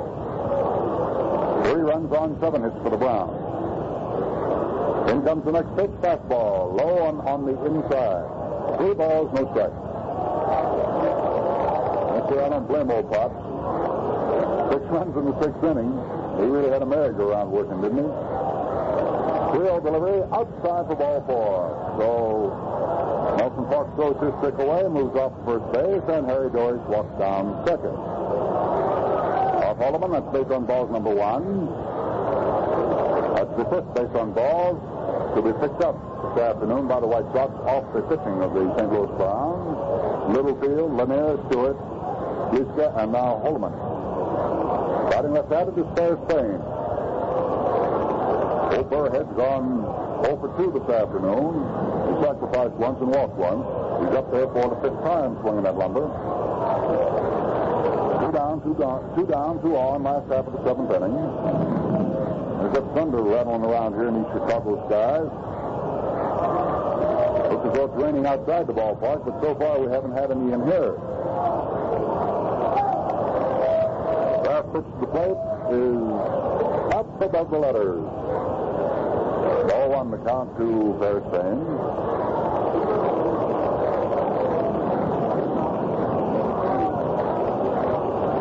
Holloman ready, delivers 1-0. Fastball over to knees. Count is 1 ball and 1 strike on Payne.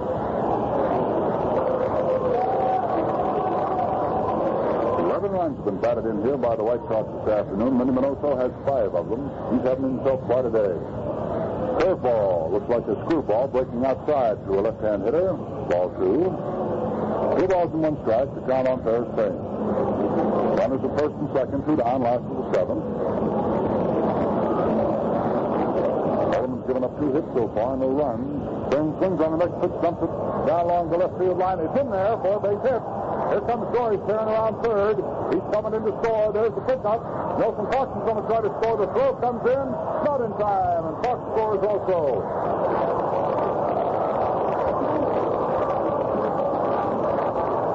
Beltane drops one down the left field line to bat in a pair. That puts the Chicago total up to 13.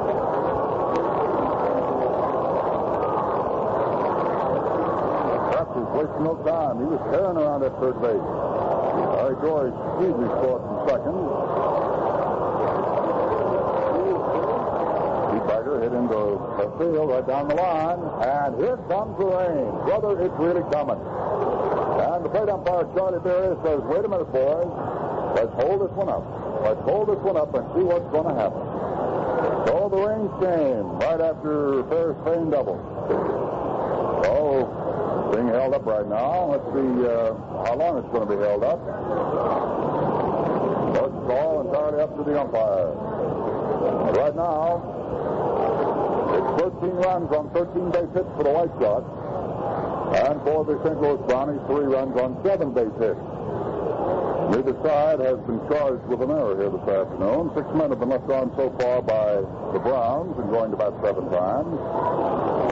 And 4 men have been left on by the Chicago White Sox. It means simply that they have been moving them off the bases and the Browns haven't. So the ball game is going to be held up for a little while. Do we see whether or not it's going to rain hard enough to stop this one completely? Actually, right now the rain is slackened off, so we can hardly see it. Sort of came down in one of those April showers coming here on the first day of July in the Windy City. And wouldn't be a bit surprised that we might get this one started right back again. Up here comes Charlie Berry out. As long as that was just a little flush of a shower, let's get back at it, huh? Well, we're very thankful that we're continue here because, after all, got a plane to catch to New York tonight. And while the canvas is being taken off home plate and pitcher's mound, got a couple of wires we'd like to acknowledge. One from Childers, or is it Childers, Texas? From Mel Carter asking this question: on an appeal play, is the hit allowed? Well, it all depends. In the case of Jim Rivera this time, it was not allowed because he didn't touch first base.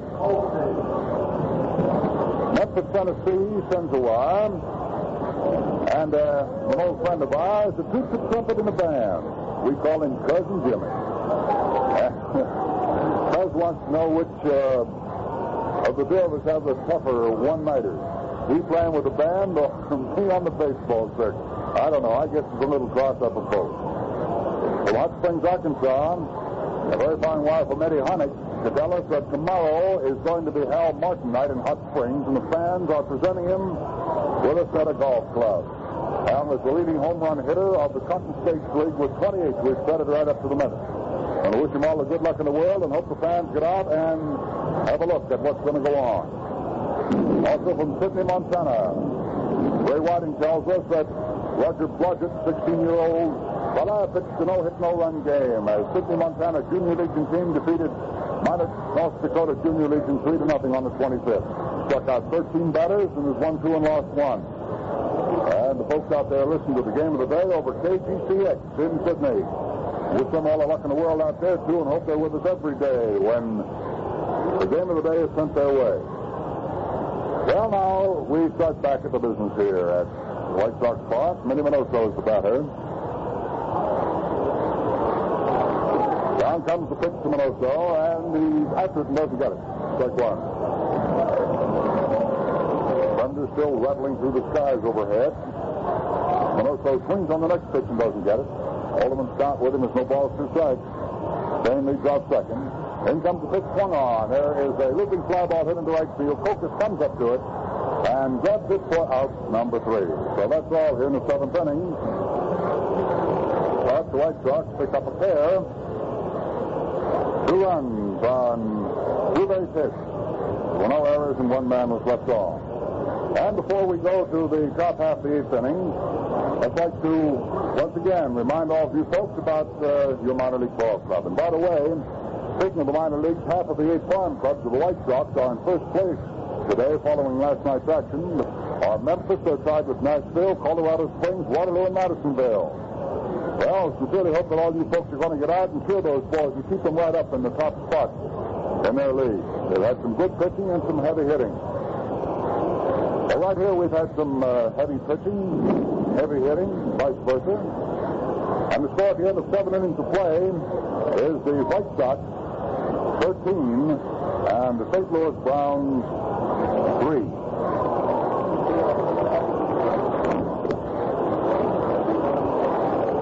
You've got a chore to do around the house that you've been putting off. Well, here's how to get the job done. Promise yourself a reward for doing it well, like a good cold bottle or can of Falstaff beer. You'll treat yourself to the finest, the premium quality in Falstaff, guaranteed right on its gold and white premium label. Yes, sir, Falstaff is always the choicest product of a brewer's art. Tell you what I'd like you to do, just taste premium quality Falstaff, and then you'll see what I mean.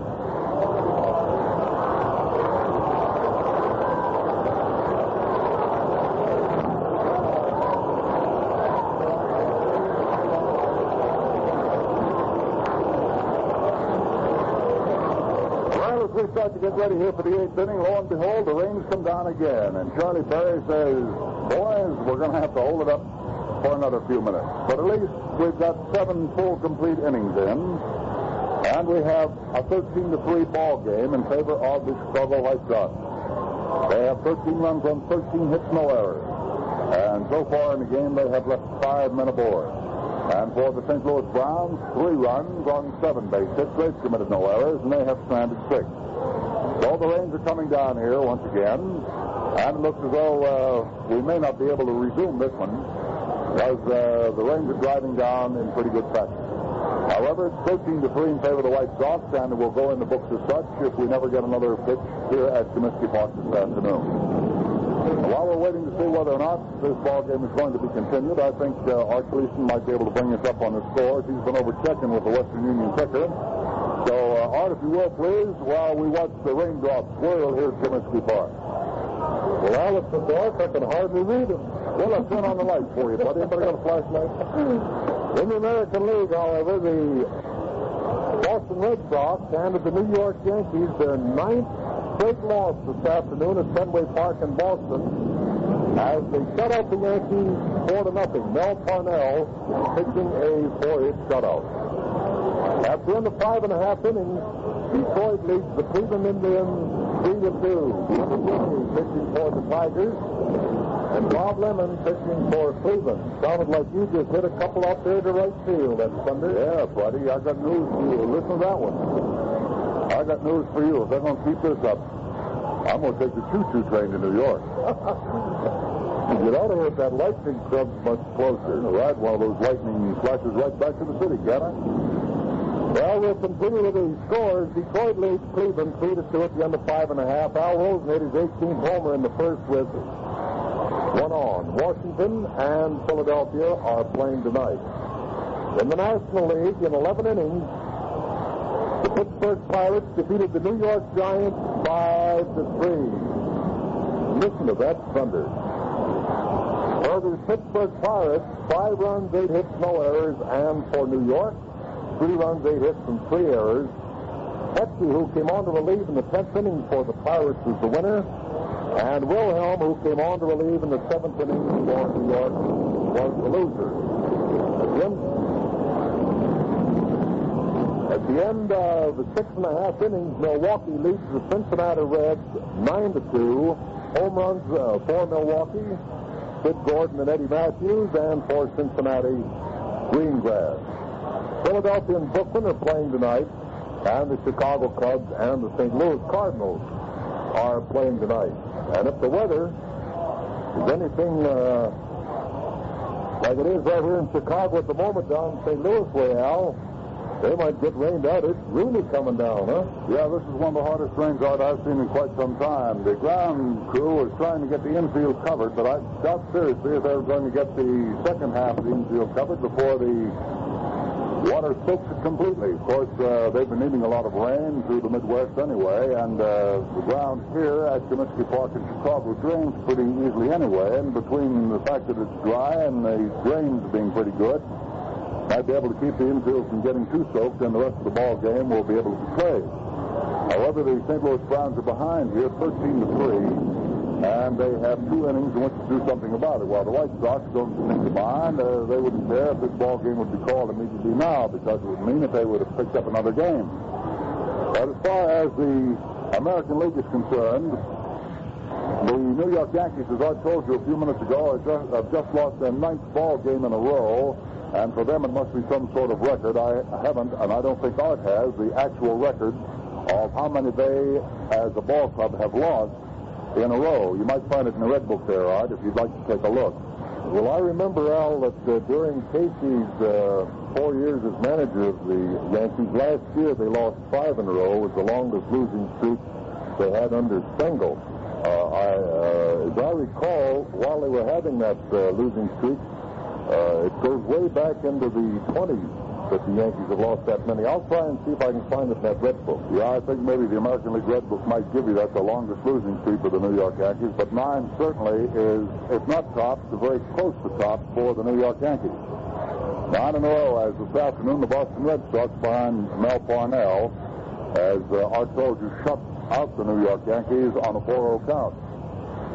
There have been several other things, too, that have broken as far as news is concerned. See where the New York Yankees have asked for waivers on Ewell Blackwell, and although Blackwell is a 10-year man, and I should say, Blackwell is a 10-year man, so he cannot be sent back to the minors unless he says yes, he will go. And the Yankees would like to send him back to the minors, back to Kansas City, to try to work out a bad arm. However, it all depends on what Blackie wants to do. And also, the A's have gotten Carmen Morrow and have sent Thomas to the Senators all on waivers. So they traded outfielders in a deal that sent Keith Thomas to the Senators and Carmen Morrow to Philadelphia. Morrow, by the way, was hitting .327 for Montreal last year. He was formerly with the Chicago Cubs. He's the same guy who was very fast but was unable to hit Major League pitching in the National League. We've been talking quite a bit about the National League All-Stars, too, and the American League All-Stars. Of course, Mutual will carry the All-Star game on the 14th of July out of the city of Cincinnati as one of its many exclusive sports features. And, of course, all the folks around the nation have been balloting on their Major League stars to get them places in the All-Star game, and we're very thankful that many of our listeners on the Mutual game of the day have added their ballots. Which have been rolling in, and see that Ted Kluszewski in the National League for first baseman has almost 500,000 votes. There's 491,804 as of this morning. Hodges of Brooklyn is second with 472,916. The second base position in the National League is being led by Red Schoendienst with 503,421. Ryan of Philadelphia is second, with Williams of New York third. As far as the third basemen are concerned, the young sophomore Eddie Matthews of Milwaukee leads with 498,628. And at shortstop, Pee Wee Reese leads Granny Hamner by 12,000 votes. Reese has 482,982, and Hamner 470,615. For the left field position, Stan Musial has moved into the lead again over Ralph Kiner. Stan Musial 497,272 as to Ralph Kiner's 483,166. In center field, Richie Ashburn of Philadelphia leads by a slight margin over Duke Snyder of Brooklyn. Ashburn has 486,201, and Snyder leads for the center field post. Snyder's in second place with 477,595. For right field, Hank Sauer of Chicago has drawn 478,356 to lead over Enos Slaughter of St. Louis, who has 461,773. For the catchers, Campanella of Brooklyn is leading over Crandall and Wright. For Campanella, 492,182, and for Crandall of Milwaukee, 448,616. Now that's your National League leading in the poll for the All-Star game. Well, the rain is still coming down here and coming down hard, so we're going to have to still hold this ball game up a while to see whether or not they're going to be able to get it in. Now, over in the American League, at first base, leading in the way of first base votes, is Mickey Brennan of Washington. He has 521,647. At the second base position, Billy Goodman of Boston leading with 469,358 over Nelson Fox of Chicago in second place. Avila of Cleveland is third. For the third base position on the American League All-Star team right up till now, it's Rosen of Cleveland with 474,229. Suter of Philadelphia, surprisingly enough, is in second place, 431,813. Then comes Skell of Boston with 428,155. For the shortstop position, still Little Scooter leads everybody in the American League. He has 472,306. Skell of Chicago is second with 464,000. And then it drops way down to Keene of Detroit for 273,000. So it looks as though it'll be a fight between Rizzuto and Carrasquel for the starting position on the American League All-Star team. In left field, Gus Gurnio of Philadelphia is leading with 483,511. Minoso of Chicago second with 442,704. For the center field position, Mickey Mantle of the New York Yankees leads with 529,887. And then Busby of Washington is in second with 335,000. So Mickey Mantle has quite a lead for the center field spot in the American League All-Star poll. In right field, Hank Bauer of the New York Yankees leads with 481,548. And almost 100,000 behind him is Neiman of Detroit with 376,224. Then comes Mealy of Chicago.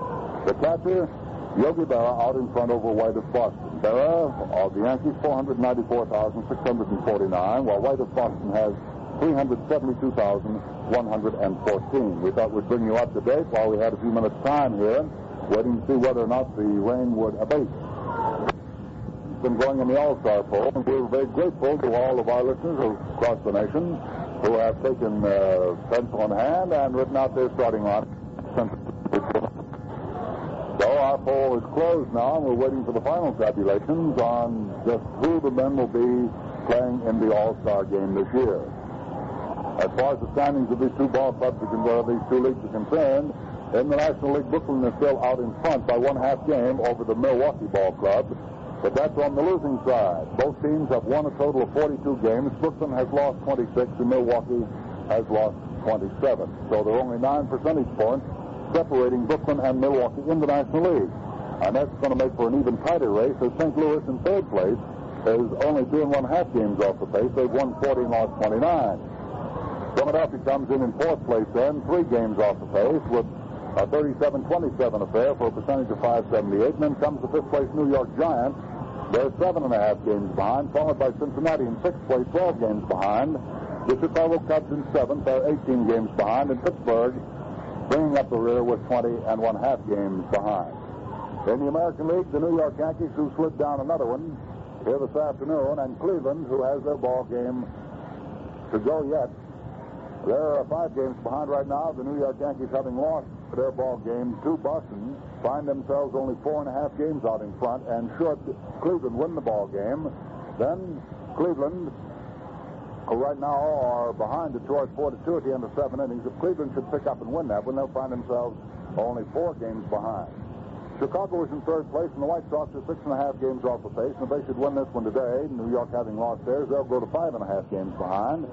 While the Boston Red Sox, who tagged the New York Yankees, have picked up an entire game on the New York Yankees and are only now 9 1/2 games behind in fourth place in the American League. Washington follows them in number 5 position, 13 games behind. Philadelphia in 6th are 16 games behind. And St. Louis in 7th, 22 games behind. Detroit in 8th are 27 games off the pace. Well, that's about how everything stacks up in baseball as far as the All-Star poll is concerned, and as far as the standings in the Major League clubs are concerned. That brings us up to the minute on the information we've been able to secure around the circuit. And as far as this ball game here is concerned, it was held up at the end of 7 full innings of play, with the White Sox leading the score. The White Sox 13 and the Browns 3.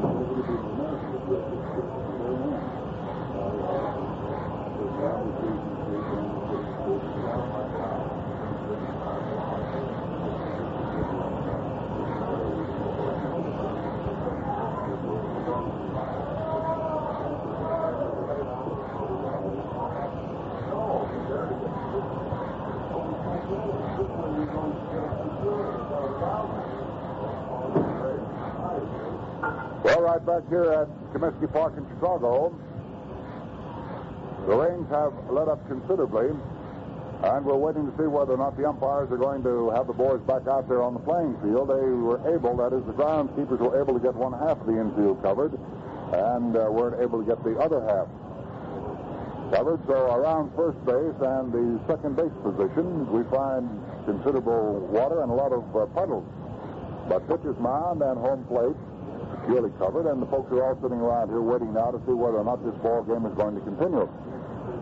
So, if it should, of course, we'll stay right with you. If not, well, it'll have to be called today at the end of 7 innings, with the White Sox winning the ball game 13-3.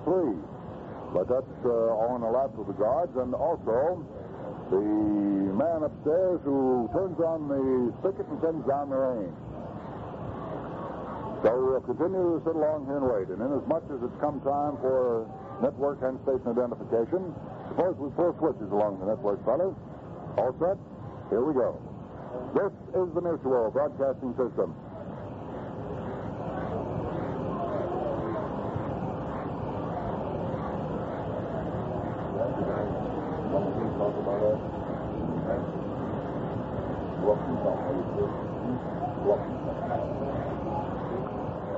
Right back here to Comiskey Park in Chicago now, and we were saying a few minutes ago that 9 losses by the New York Yankees must for them set some sort of a record. Well, we've been looking through the books, and we haven't been able to find any tabulation of it.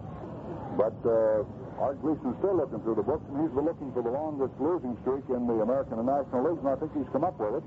So, Art, how about you coming on in here and telling the folks about what you found out? Well, Al, they're a long ways from the most consecutive games lost. The record is 26, which is set by Louisville on May the 22nd of 1889.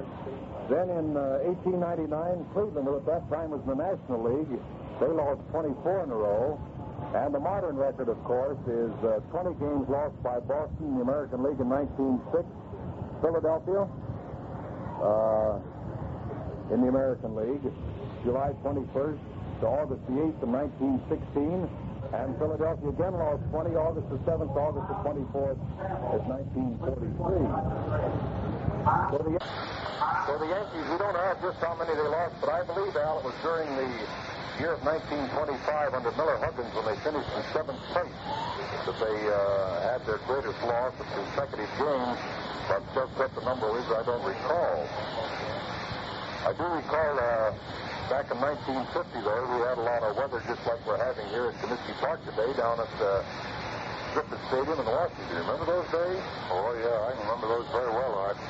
They used to hold up the ball games, and we'd look up to the sky and say, well, let's see, will it get over or won't it get over? Then we'd take a look at the clock and say, well, we might as well cancel out on yonder airplane because I don't think we're going to make it. And just about the same situation has happened here this afternoon, Art. Although the rain has let up considerably, it's still coming down here. I doubt very much if they'll decide to go ahead and continue this. In that infield on the right side is pretty well caked with mud now, and we have some patches of water down there. But it all depends on what the groundskeepers are going to be able to do here. If they can possibly continue this ball game, they will, because the Browns have, of course, an opportunity to do something in the ball game, despite the fact they have only 2 innings left to them. Still, I've known ball clubs to make a lot of runs in 1 inning, and by making a lot of runs in 1 inning, they're winning a game. So, after all, they've got a total of 6 outs remaining to them. And if this ball game continues, they have the opportunity always of coming up and closing the gap, picking up the 10 runs to tie the game, and maybe the one that'll win it out. And I know you were talking before the game with some of the White Sox officials, and some of the information I did give out about the White Sox Farm Club's reading, but I know you have some other information that will interest the fans around the country, particularly those who follow the White Sox and follow the ventures of the White Sox Farm Club. So, Art, how about you give them forth with that information, buddy? Well, Al, coming in here to Comiskey Park, it's always a pleasure indeed to get a hold of John Rigney, the great pitcher of the Chicago White Sox in years gone by, who now has charge of the farm system, and kind of buzz along with him on how all those young kids are doing down there in the farm. If you go into his office here at Comiskey Park, and he's got a big blackboard down there, and got every one of them numbered. I think they have something like 76 in the armed forces at the present time. But I know one fellow that he's very high on, and that's that Bill Wilson who was with him this spring. Bill got off to a very bad start during spring training with the Chicago White Sox. But they sent him down to Memphis on option, and the big outfielder, since he's joined the Memphis club, has hit 14 home runs, has batted in 42 runs, and is hitting 348 for manager Lou Kaplan. Following tonight's game at Hutchinson, the Topeka Owls, the White Sox affiliate in the Western Association, return home to play host to the Joplin in a 4-game series. Link Norris Owls are currently in second place. So, how about you fans around Topeka kind of getting out there and help old Link and the Owls get up in the first place? I'd like to see all you fans get out and see as many of the minor league games as you possibly can. Heavy hitting has featured Madisonville drive to the top spot in the Kitty League.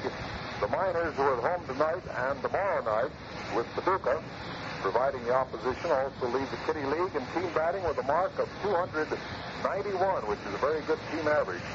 And the team is fielding for an average of 949.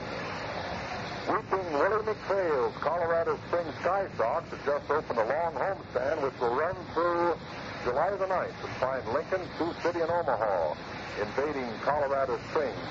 Al, where did they get that name of Weeping Willie McPhail out there at Colorado Springs? Well, I don't know, but I wouldn't call him Weeping Willie McPhail because the next time he saw me, he's obviously coming after me with a ball bat and his own spikes.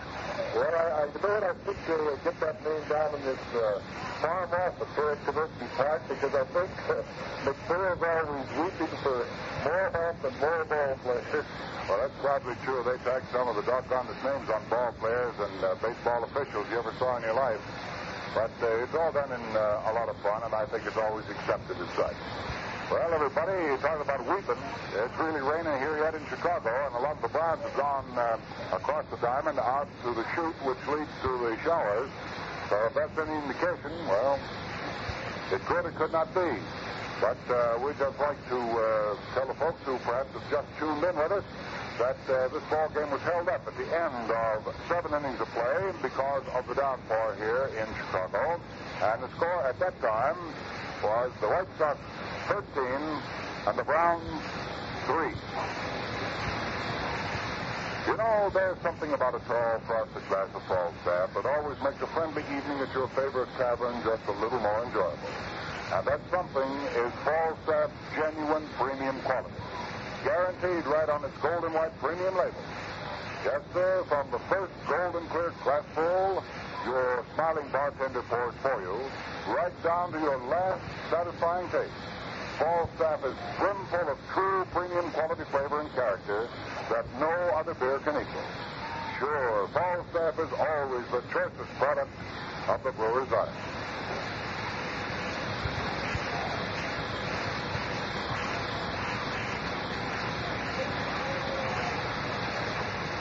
Right back here to Comiskey Park in Chicago with the rain having almost stopped.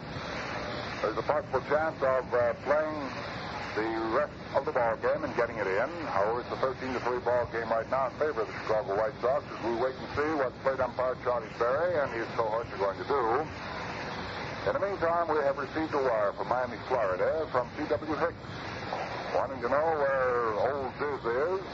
Wants to know if he's in Fort Worth or where he is. Well, as far as I know right now, Dizzy is on his way to New York City, and he'll be with you. He and Gene will be with you all tomorrow from Ebbets Field. I'm very glad to know that the folks down in Miami, Florida, enjoyed the broadcast from Macon and Fort Worth. I'd like to say that both in Macon and Fort Worth, the Mutual crew enjoyed themselves tremendously. It was a game between the Macon Peaches and the Augusta Rams, providing a very fine ball game for us on Monday in Mutual's minor league game of the day. And yesterday, with all the hoopla and the gala atmosphere in Fort Worth, it was a pleasure to be at the park at LaGrave Field and broadcast the Fort Worth Cats playing the Tulsa Oilers. By the way, in case you didn't hear the announcement from Fort Worth yesterday, on the 24th day of July, Mr. P.W. and Mr. P.J. has arranged with Dale Howlett. The Mutual crew will be in Tulsa on the 24th day of July for the broadcast of the Tulsa Oilers and the San Antonio Ball Club, I believe it is. After all, I just heard snatches of the conversation. And if it is not San Antonio, it will be Beaumont, but I believe it's San Antonio. So we'll be down in Texas League again on the 24th day of July to visit with our friends in Tulsa, Oklahoma. I'll be looking forward, I know personally, to going down there. I haven't been in Tulsa for about 15 years.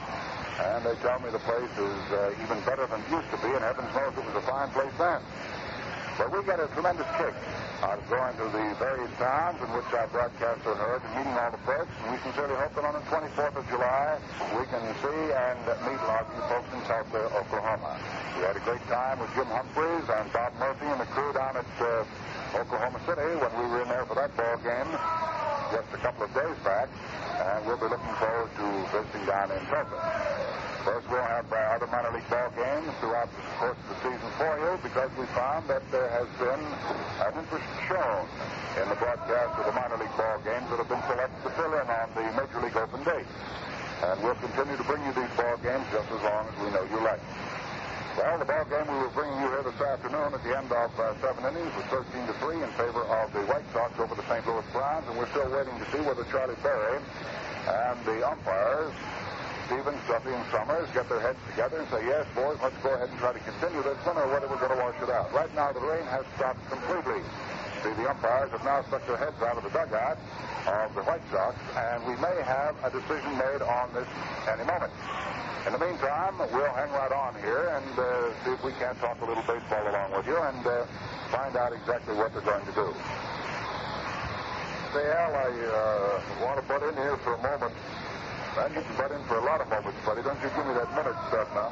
Over in the press box right next to us here at Comiskey Park, Warren Brown, the sports editor of the Herald American, has been following the fortunes of both the Chicago Cubs and the Chicago White Sox for many, many years. He's hollering out of the window down at the umpires in the White Sox dugout to play ball. He wants to get home. I noticed him a little while ago, Al. He gave the fellow that runs the numbers on the scoreboard out there a peanut shower. Years back, when I was broadcasting out at Wrigley Field, Los Angeles, Bob Elson and Pat Flanagan used to come out to the Cubs and the White Sox. They'd get down at the microphone, which is right behind the screen down behind home plate, and the press box is right above them. Warren Brown would always be giving you that peanut shower, and I just happened to remind me of years gone by when he gave the fellow in the corner here that peanut shower. And I remember well once, he must have bought at least 15 pounds of peanuts and set them on us all at one time out there. Well, you want to watch yourself because that Elton is right back here now in our booth using our telephone, for which he should collect 25 cents on each ball. I take my life in my hand. Yes, sir. See, the umpires have come out now to examine the diamond arc to see whether or not this ball game will continue. Charlie Berry stepping around first base down there. They didn't get first base covered during the rainstorm, and it really came down here. It was a torrential downpour. Right now, the groundskeepers are being asked to come out. Charlie Berry wants to talk to the head groundskeeper here to see whether or not they're going to be able to drain the park enough for the ball game to continue. It's been held up now for approximately half an hour. Well, I see they're flying out. There goes one over. So, I guess I don't have to climb on that choo-choo net after all. I guess I can get that plane.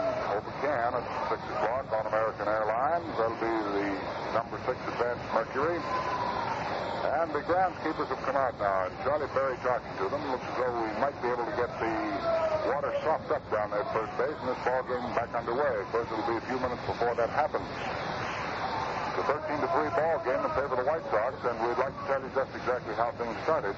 For the Browns, they came on in the first inning, and with one man out, Crocus, the number 2 hitter up in the order, reared back and hit a home run into the right field stands off Saul Robertson, and put the Browns out in front 1-0. This was the only run they picked up in the first inning. Coming back in the last half of the first inning, the White Sox threatened, got a man, Nelson Fox, as far as third base, but he died there, so at the end of one inning, it was 1-0 Browns. In the second inning, with 2 outs, Bob Young, the second baseman, doubled to right center, and Hunter was walked intentionally. Then Littlefield came up and smacked the line drive into right center field. The starting pitcher for the Browns registered his first run batted into the afternoon. That meant that the Browns were ahead 2-0. Then the White Sox rolled back in the last half of the first inning with Rivera tripling and coming in when Red Wilson set a high fly ball into right field. So it was 2-1 ball game then. And in the top of the third inning, as in the fourth and fifth, the Browns failed to score. But the White Sox came roaring back with 3 in the last half of the third inning and picked up those 3 runs to run their total of 4. So it was a 4-2 ball game at the end of 3 full innings of play. Then there was no more scoring in the ball game until the Browns came along in the first half of the 6th inning and put a pair of doubles together, followed by a pair of singles together, followed by a line drive into right field by Young to drive in a run. So it was a 4-3 ball game as we moved into the last half of the 6th inning. But that was the straw that broke the camel's back, because 11 men came to the plate in the last half of the 6th inning, in which the White Sox scored 6 times and on 5 base hits. So rather 7 times. 7 times on 5 base hits to run the total up to 11. And from there on, it was sort of kitty bar the door, as the Browns had given way almost completely. Didn't score in the top half of the 7th inning, rolling out in the easy order. And in the last half of the 7th inning, 2 runs were picked up by the White Sox to run their total of 13. And the rains came down in the 7th inning. And just as the 7th inning had ended, Minoso flying to right field for 2 runs, 2 hits, and 1 error, the rains held up the ball game, and it's been in that status ever since. A 13-3 affair in favor of Chicago, who are in 3rd place in the American League, 6.5 games off the pace at game time. And with the New York Yankees having lost their ball game to the Boston Red Sox, it means that right now the White Sox are only 6 games behind, and should they win this one, and it seems likely that they will, they'll be only 5 1/2 games behind in the American League. So the Yankee lead is dwindling. Milwaukee is apparently trying to pick up again, because the information has come in that Milwaukee has defeated Cincinnati 10-2. I think Art has the rest of the scores for you right up to the minute, and then we'll give you all the facts and figures and information on the rest of the baseball games immediately following the broadcast of this one on the scoreboard. Now the ground crew is coming out to take off the canvas, so they're going to try to get this one started again. So, Art, if you'll run over the scores we have now, I'd appreciate it very much, and I want to see what Charlie Berry and crew down there are going to do. Well, right, Al, the Milwaukee Braves evidently have shaken their batting slump, because the score just came in. Milwaukee defeated the Cincinnati Reds 10-2. Other games in the National League, Pittsburgh in 11 innings this afternoon defeated the New York Giants 5-3. Philadelphia and Brooklyn and Chicago and St. Louis in the National League are playing tonight. The Boston Red Sox handed the Yankees their 9th loss in a row as Mel Parnell pitched a 4-hit shutout. Boston 4, the New York Yankees nothing. At the end of 8 innings, Detroit 4, Cleveland 2. Ted Gray going all the way for the Tigers. Lemon started, and Bob Hooper came on to pitch in the 8th inning for the Cleveland Indians. The only other game in the American League scheduled for today is Washington at Philadelphia, and they're playing under the lights. Al? All right, let's see. For Mel Parnell, I believe that'll be his 10th win, and he's pitched his 2nd shutout of the current campaign. He's sort of the bell cow of the Boston Red Sox staff, and I can imagine he feels pretty fine about his victory over the New York Yankees. Everyone around the baseball circuit, wherever we go, keeps saying, Al, what happened to the Yankees? What are they doing? Well, I guess it's just one of those things that'll happen to a ball club. It's happened many, many times. As I pointed out once before when the question was asked me, that, well, in 1951, the New York Giants creeped up on the Brooklyn Dodgers, who blew a 13-game lead in the National League. So when things like that happen to a ball club that's really rolling, well, you can just figure that a slump will hit most any team, and it's no respecter of talent or personnel. When the slump comes, it usually bites you pretty hard, but a lot of the folks are saying, too, that they're glad to see that Milwaukee has suddenly shaken their losing streak. They had 8, if you recall, and then stopped it at 8 when they beat Cincinnati last night in the 2nd game of the Twilight doubleheader. And here this afternoon, they jumped on Cincinnati again. Milwaukee getting 10 runs and Cincinnati getting only 2. So we'll be watching very closely in the National League, particularly because the race is tight in the National League right now and has all indications of being tightened down in the American League, with the New York Yankees having lost their ball game again today. That means that their game lead will be cut by 1 full game over the second place club, the Cleveland Indians. Should the Cleveland Indians come through and win their ball game, they're behind right now at the end of 8 innings, 4-2, Detroit leading them. But one can never tell about a game of that sort, because quite often they'll come back and bounce you.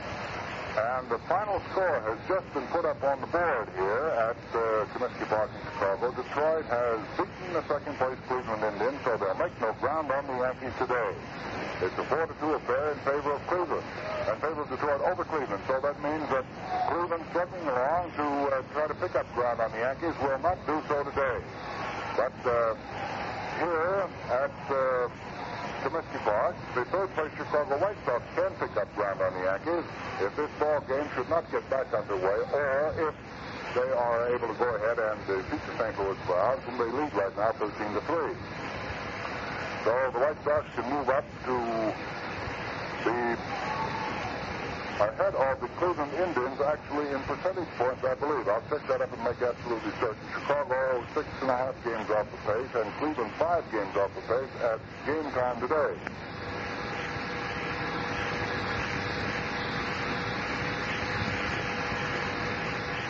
Well, it means that Cleveland will still remain 5 games off the pace, but 6.5 games, Chicago behind. That means they'll pick up a full game if they win this one over New York, who lost their ball game today. That'll mean that they'll be exactly 5 1/2. So it'll be just a half game that Chicago will be in third place.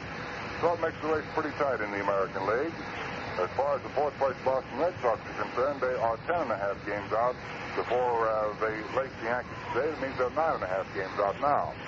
So the race tightens up there, and in the National League, we'll find it will continue to be tight in the ball games played between Brooklyn, Milwaukee, St. Louis, and Philadelphia. Philadelphia at game time today. We're only 3 games off the pace being set by the Brooklyn Dodgers.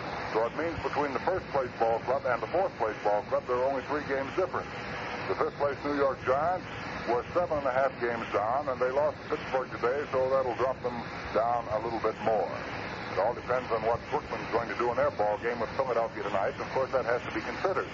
Milwaukee, however, has picked up that half game, and Brooklyn is going to have to win their ball game tonight if they want to stay on top in the National League. They already have that information there, and of course, they'll be going out with blood in the eye tonight to see if they can't do something about it. So New York and Philadelphia, or rather Brooklyn and Philadelphia, in that ball game at Brooklyn tonight, looms as a very important affair, because after all, the Philadelphia Phillies are struggling too to stay up in the first division and also get nearer and nearer the top. And they're only 3 games out. That gives them an opportunity too of picking up 1 full game on the league-leading Brooklyn Dodgers. Well, right now the groundskeepers are taking the tarpaulin off the field as the umpires stand around and wait. And I want you to know they're doing it very slowly. As after all, the White Sox are leading in this ball game, and I wouldn't be a bit surprised if Mr. Richards would just as leave hang up the spikes for the afternoon, because it would mean that his ball club would have tucked another one into the record books as a win in their favor. And in case you just tuned in with us, we should like to remind you that at the end of 7 full innings of play, the score, the White Sox 13, the Browns 3.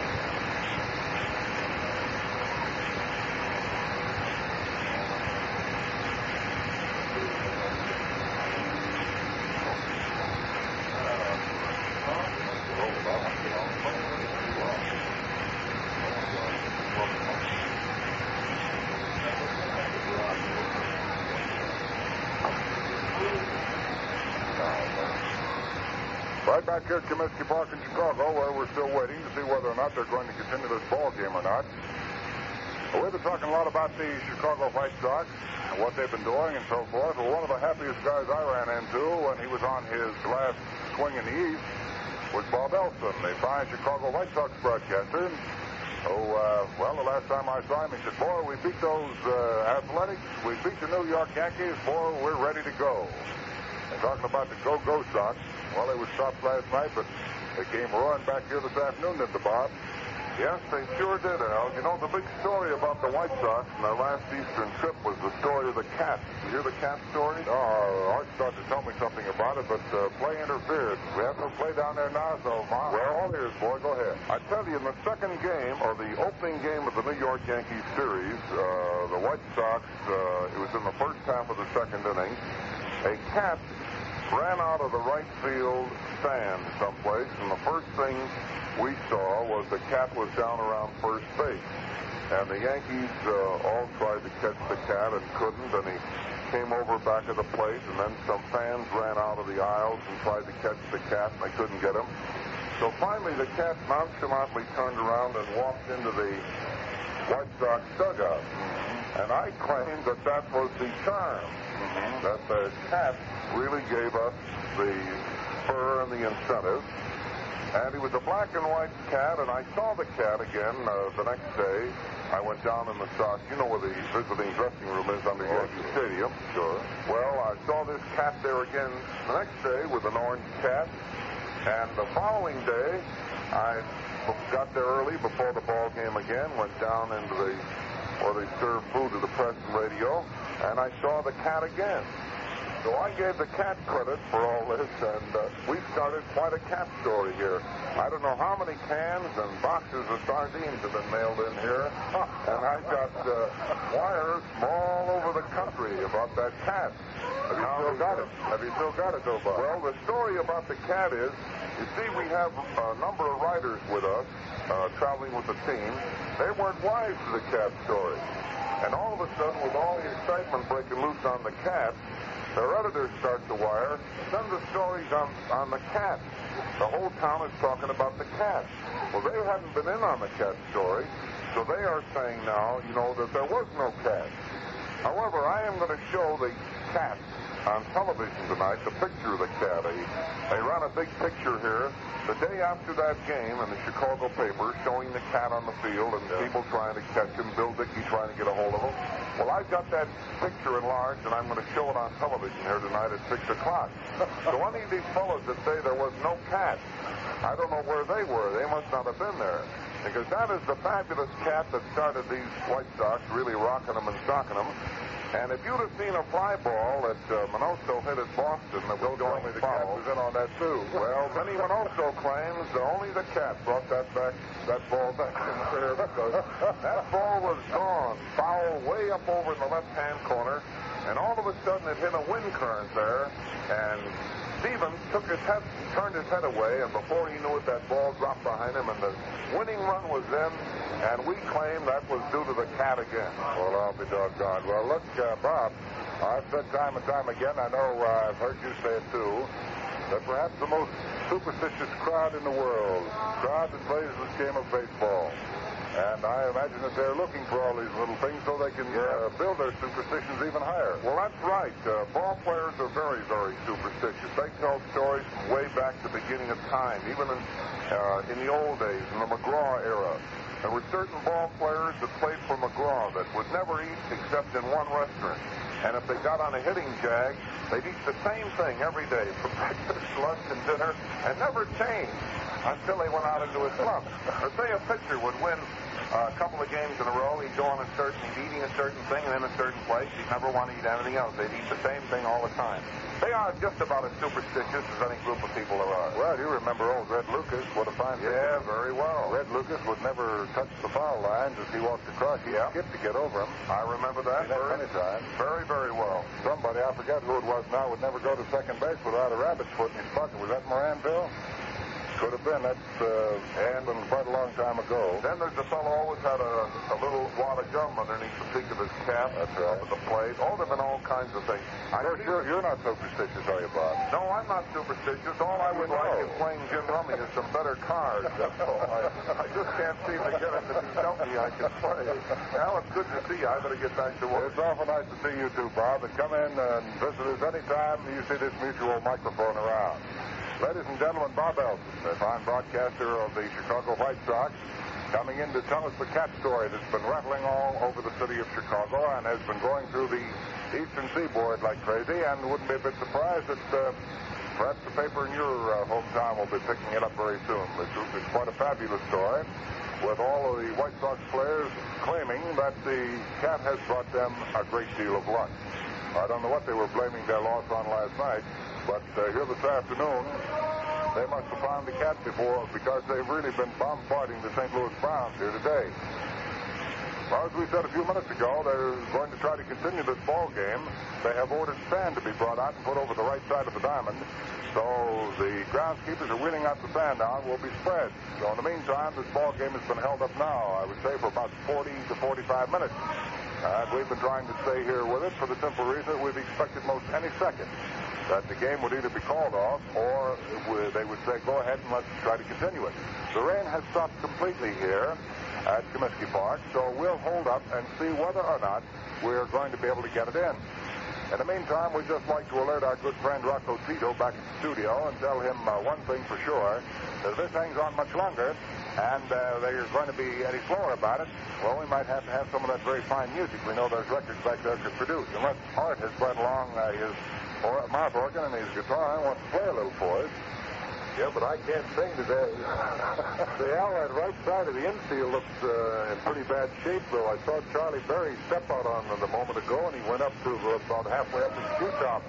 In the mud, that'd be kind of dangerous, unless that dries out in a hurry. Somebody take a quick turn around first base, they're liable to turn an ankle. Well, that's right. I know that many times ball players have been hurt trying to continue ball games, and it's cost the ball club several games before they're able to get back in the lineup. And I do know that they don't like to take any more chances with the infield, and they absolutely have to. But still, the groundskeepers weren't able to get this one covered here completely today when the rains were coming down. So the right side of it, Art, is in pretty bad condition. However, the sand and sawdust they'll be putting on here in a few minutes may soak it up. I can remember back in 1936. Yeah, 36. Down at Cincinnati on opening day. It had snowed before the ball game had started, and they had gotten out and swept the infield off. And then, lo and behold, it was sort of a misty drizzle, a cold misty drizzle, and it melted all that snow.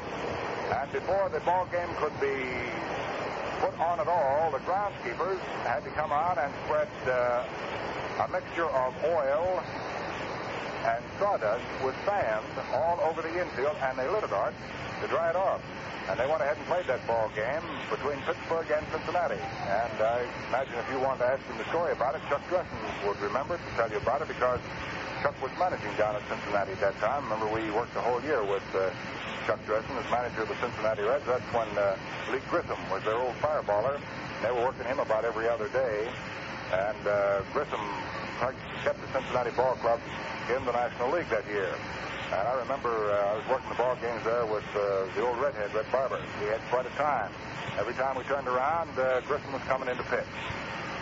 And I don't remember whether he pitched that day or not, but I believe, if memory serves me rightly, he either pitched or relieved that day.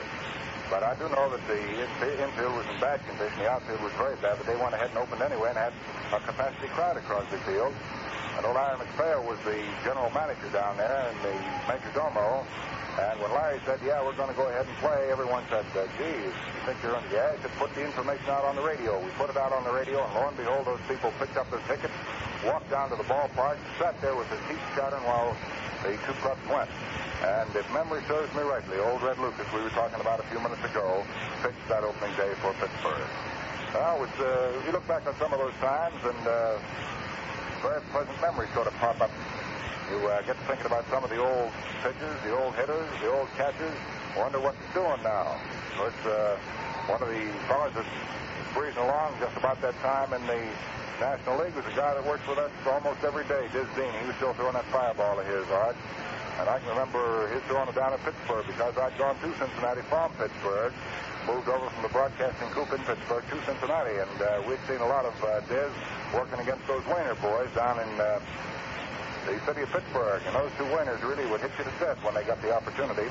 Many times people have said they couldn't understand why. It was so much fine talent on the Pittsburgh ball club at that particular era that they never did finish any higher than they did. But quite often you'll find, Art, that you'll get some very fine talent on paper, and when it gets down to the final analysis, it doesn't gel as a team. And if it doesn't gel as a team, you can have the greatest talent in the world and still have a ball club that will lose it for you. And that's what happened, I think, with Pittsburgh, because they did have some fine stars in Woody Jensen, who was one of the outstanding outfielders of his day. And you had the two Wayners in the outfield down there. You had Tommy Sevenoy, you had Clyde Traynor, one of the greatest third basemen of all time.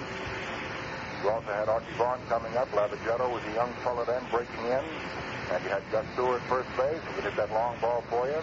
Had Patton and Grace behind the plate. And Gibson, you had some pretty good ball players down there. Wade Hoyt was the pitcher that, he was like Grissom. Every time you turned around, Wade Hoyt was coming on. You had Mace Brown down there. You had Larry French. You had a lot of fellas that were really able to pitch that ball. And Bill Swift for another. Pitched a lot of fine ball from Pittsburgh at that time. Jack Salveson was with the ball club. Jack Salveson, I understand, Art, is still going along out on the West Coast and is one of the leading pitchers in the Pacific Coast. And he must be at least old enough to say hello to you. Yeah, he's about my age. I understand, though, last year he had a tremendous year along with Johnny Lindell, who Fred Haney brought up to the Pittsburgh Pirates this year. But I understand now that Jack's through playing ball, and he's gone into business around Long Beach. Somebody was telling me that was in Chicago the other day from the coast. Salveson was out of baseball? Yeah, that's impossible. Finally dropped out, Al. That's impossible. Salveson can't give up on baseball. I'm watching that fellow spread that sawdust around. Reminds me of a story back in about 1931, along when about the time that Bobo Newsom was pitching with the Los Angeles club out in the Coast League, and they came up to Portland, Oregon. And it was your last visit in there, and of course you know, Al, that it rains once in a while around Oregon. What do you mean once in a while, buddy? If your mother's listening in, she'll disown you. Well, a rainstorm came up, and the morning, it was a Sunday game, and Los Angeles club wasn't coming back into the Northwest anymore that season. So Jack Lellenbelt, who at that time was managing the Los Angeles club, he wanted to get the games in. So I remember I took my car, and Jack got in his uniform. We went to a gas station and kept buying that gasoline by the 5-gallon cans. We spread it around with a lot of sawdust around the infield. And he even had his ball club out there in uniform, spreading the sawdust around. And they finally burned the field off in pretty good shape, and they got the games in. Of course, up here in the major leagues, where they have so many groundkeepers, the ball players don't have to work. But out in those minor leagues, you got probably one or two fellas to pull that big tarpaulin, and you don't have too much help out there.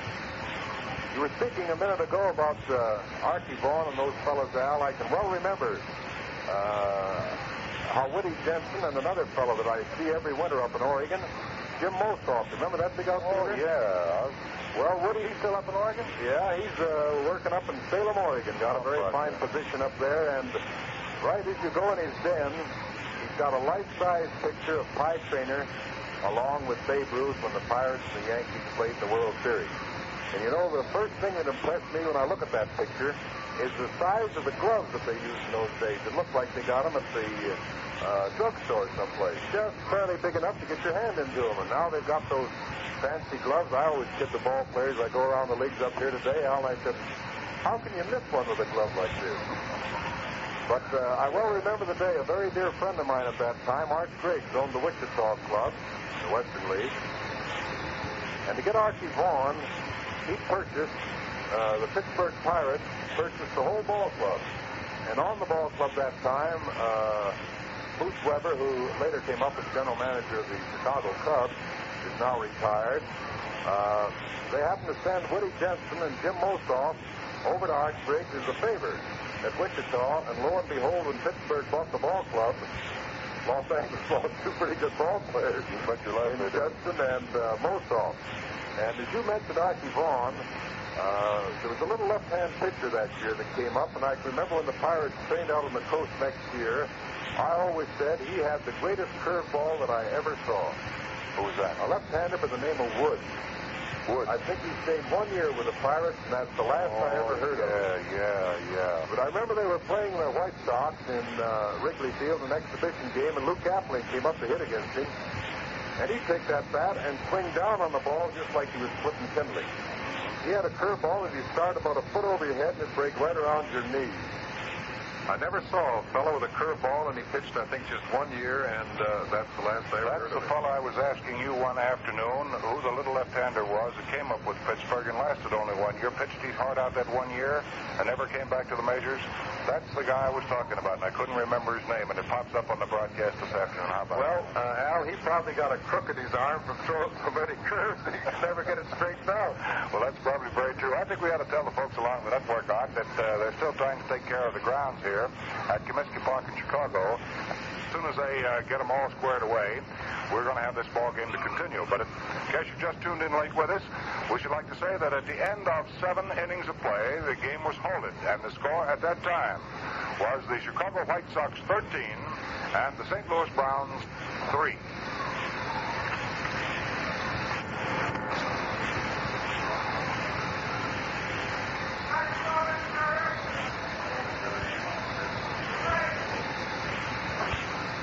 Now we're ready to go. Once more here as Charlie Berry has called the pitchers to come out and warm up and get started here. He wants to finish this ball game. The right side of the infield has been covered with sand, has been covered pretty completely. So it looks as though this ball game is going to get back underway in just a few minutes. 13-3 affair in favor of the White Sox, and the Browns will be coming to bat in the top half of the 8th inning with Lenhart, Courtney, and Dyke in that order. Dorsch has gone back to the mound now to get warmed up. In the meanwhile, we've received a wire from Greenville, Mississippi, Art, from Bill Maughan, the general manager and former scout for the Braves and the Giants. He's a general manager of the ball club at Greenville, Mississippi. And his wire tells us that they're listening into the game of the day down there in their air-cooled runway of Sportsman's Park in Greenville, Mississippi. Air-cooled, get that now. Well. And he says that their ball club down there has won 22 of their last 29 games and is only 1 game out of first place in a very close race in the Cotton States League. Well, they've done pretty well, Art, because as late as February, the 8th of this year, they didn't even have a ball club together. They didn't have a player. But they've got them now, and they're going. They're going to play Jackson tonight, incidentally, and I hope the folks down around there are going to get out and see Greenville play Jackson tonight down in the Cotton States League. Gerard, you've got to cheer that ball club if you want them to come into first place now and stay there.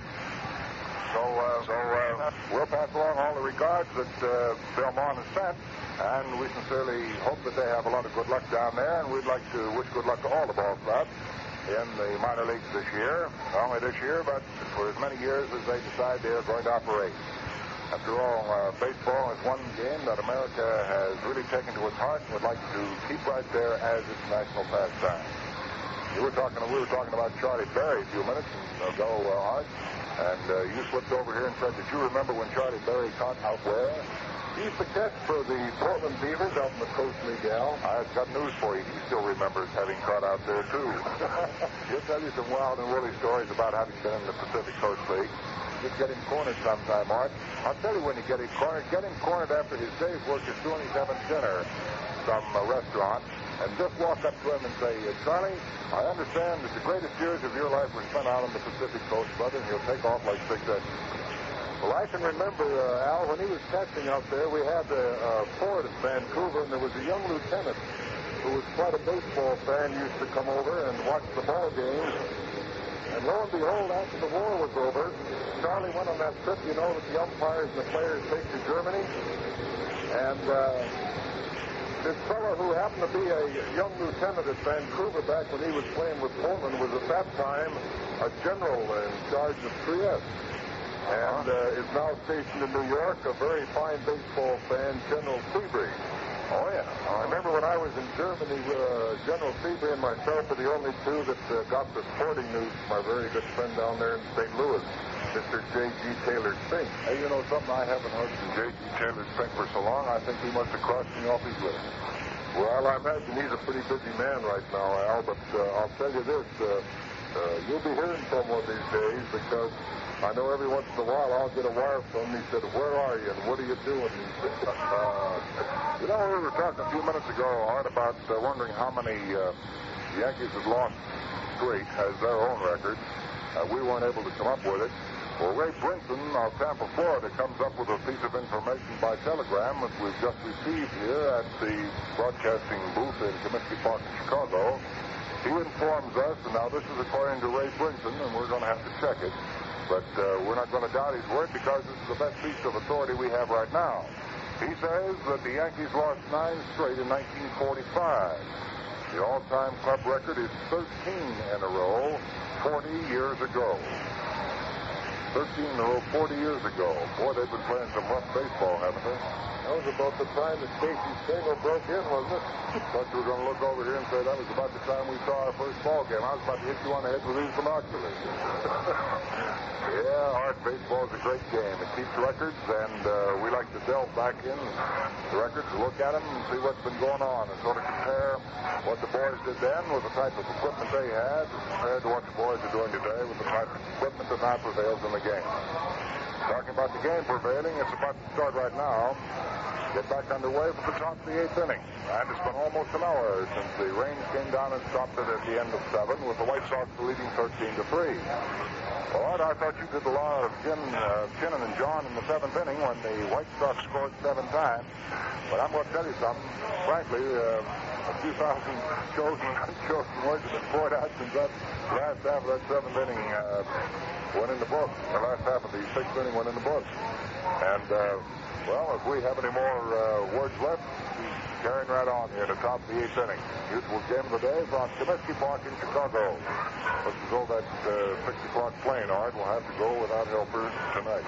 Yeah, I think if it hadn't been for that big 6th inning, Al, you might have been on that plane. This game might have been over. Could have been, Art, but it rattled right along and took up a considerable amount of time. Now let's see how much time either 2 innings of this remaining ball game will take up, or perhaps an inning and a half.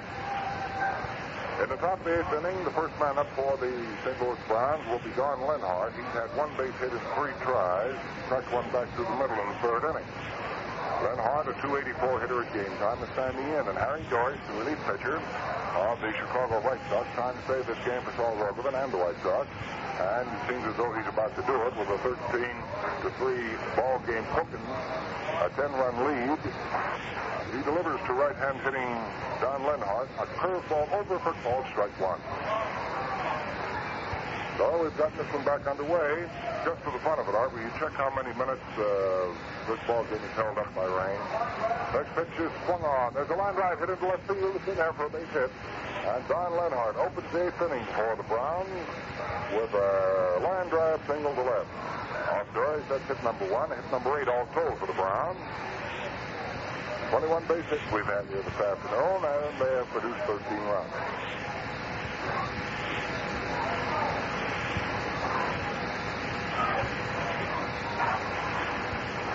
George getting ready now to pitch to Clint Courtney, left-hand hitting catcher.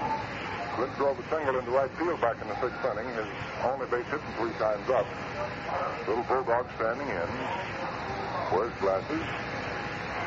Leading off at first base and not taking too big a lead is Don Lenhart. Slippery going under feet. So we're ready now for the pitch on Courtney. Here it comes. Clint swings on it and fouls it off. All right, strike 1 on him. How many minutes, Art, was it held up? Exactly 55 minutes, Al. About that. 55 minutes held up here in Chicago. Now we're ready for the next pitch on Courtney. Count is no balls and 1 strike. Harry Doris checks his runner Lenhart over at first base. Delivers the plate. Pitch high and outside. Count is 1 ball and 1 strike.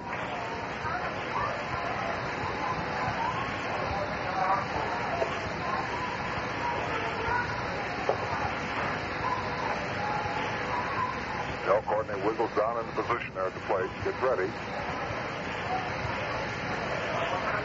In comes the 1-1 delivery. A fastball that misses low and outside for ball 2. We've lost a considerable amount of the wind that was blowing here at Chicago up until the rain starts swirling in. So perhaps the blow is entirely over. Here's the 2-1 delivery now, and Clint Courtney. Dorsch cuts it loose. A half-speed curveball high off the shoulder for ball 3. So Courtney's out in front now, 3-1. Looks down at Marty Marion behind third to see what to do about this next one. Should it be in there? Don Lenhart opened the belated 8th inning with a single wrapped in the left field, and he's on at first base. Now the 3-1 delivery. Dorsch cuts it loose. Fastball swung on, hit back past Dorsch, right out into center field for a base hit. Lenhart slipped as he got started and can move around only to second base. So Courtney gets the base hit here behind one rifled by Lenhart. And the Browns have picked up 2 of Dorsch here in the beginning of the 8th inning. So coming up to the plate now is Jim Dyke, who got a bunt single back in the 6th inning. His only base hit 3 times up. Tall right-hand hitter. Runners at first and second now for the Browns as they're trying to cook something up and get back into this ball game. They're 10 runs behind as the White Sox lead them 13-3. Dorsch checks his runners at both stations. Looks down at Dyke. Delivers him a fastball that is over for called strike 1. Fired right through at the knee.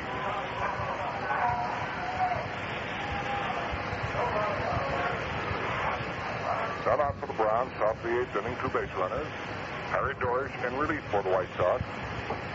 Little barrel-chested right-hander checks his runner at second. Throws a side-on curveball. Ball is over the fist on the inside corner to a right-hand hitter for called strike 2. The count on Jimmy Dyke is no balls and 2 strikes. Dyke will be followed by Young, and if anyone else is needed, shortstop Bill Hunter. Dorsch gets ready. Looks down, takes his time from Sherman Waller. Rears back, goes the fastball. It's swung on, hit down to shortstop. Up with it is Marsh. Or rather, Stevens fires back to Nellie Fox at second for the force out. The throw on the first is not in time. So Dyke is on at first base. On the force out of Courtney at second. Brown short to second. Running on the ground out. Lenhart moves into third. Over the White Sox again for you because it's not the same ball club that started. Harry Dorsch relieved Rogovan. He's on the mound. Sherman Waller relieved Wilson behind the plate, so he's catcher. At first is Ferris Faye. Nelson Fox is at second. Freddie Marsh started the ball game at shortstop for the White Sox, but Junior Stevens is in there now, and the third baseman is Bob Elliott. Minoso in left, Rivera in center, and in right is Sam Neely. Dorsch now to pitch to left-hand hitting Bob Young, who has 2 base hits in 2 official tries. Fires a strike at him at the knees and gets it right in there as Young watches it trail by. Here's the 0-1 delivery now on Young, leading over the plate. Starts to go for an inside curveball, changes his mind, and takes the pitch for ball 1. 1 ball and 1 strike. 1 out, 2 on here in the top of the 8th inning as the Browns are trying to pick up a couple more runs. They're being led 13-3 by the Chicago White Sox, who are trying to pick up ground on the defeated New York Yankees, who lost their 9th straight ball game this afternoon with Parnell and the Red Sox shutting them out 4-0.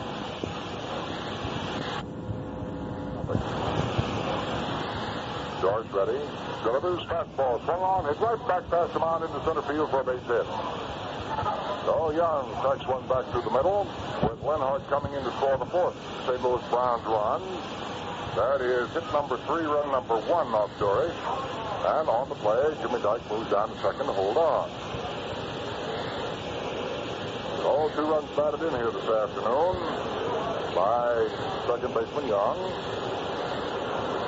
Now a 13-4 ball game in favor of the White Sox. Coming up to the plate now is Hunter. Down in the bullpen, we have Sandy Consuegra warming up for Chicago, and Luke Kretlow in the bullpen for the St. Louis Browns. Luke Kretlow, former Chicago White Sox pitcher. Dorsch ready to face Bill Hunter now, the shortstop, who swings on the first pitch and hits a high foul ball back to the screen. For strike 1. Runners at first and second. 1 out for the Browns. They've scored 1 time here in the 8th inning. 13-4 in favor of the White Sox. Mutual's game of the day from Comiskey Park in Chicago. Ball game held up 55 minutes because of rain. And we've just gotten back to the top half of the 8th inning. Harry Doyce ready now. Delivers 0-1. It's swung on. There's a high fly ball hung out into left center field. Jim Rivera goes over, gets under it, makes the catch, and the runners hold on. So we have out number 2. And coming up to the plate now should be Mike Pliska. Unless we have a pinch hitter. And it looks as though we're going to have a pinch hitter. Mike Pliska is not going to hit.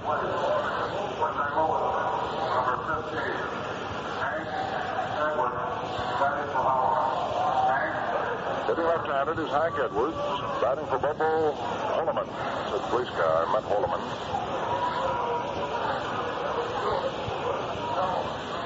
Now this is Hank Edwards batting for him. Ready for the first pitch now down to Edwards. And it rides. A fastball over for called strike 1. Hank Edwards batting left-handed.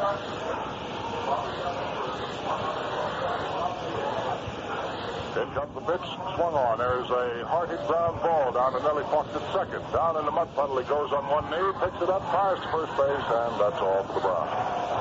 Edwards batting here in the 8th inning. Browns out from Nelson Fox to Ferris Spain. So in the 8th inning, 1 run for the Browns on 3 base hits. There were no errors, and 2 men were left off. So the score at the end of the first half of the 8th inning, the St. Louis Browns have 4, and the Chicago White Sox 13.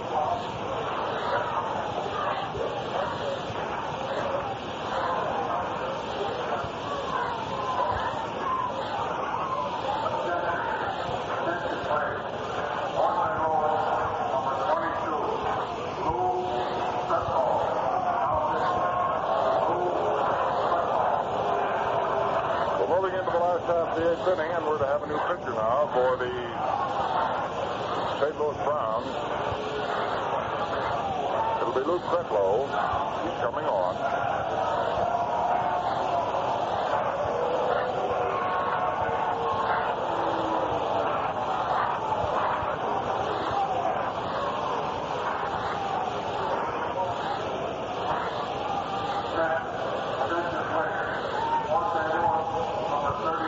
St. Louis Brownies, we have Luke Kretlow, a right-hander. And we have a new catcher for the St. Louis Browns also.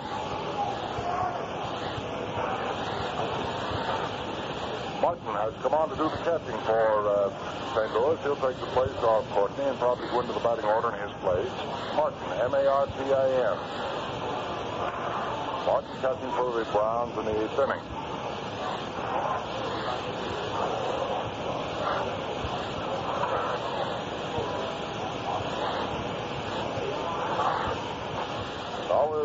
Getting set and ready to go with Luke Kretlow on the mound for the St. Louis Browns.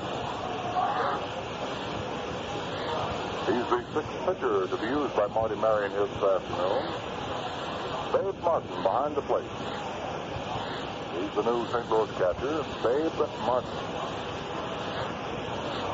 So it's Martin behind the plate, Luke Kretlow, former White Sox right-hander, on the mound now for the Browns. As far as the record is concerned, we'll quickly look up and see how he's posted as far as St. Louis is concerned. As far as St. Louis is concerned, he has no record with them.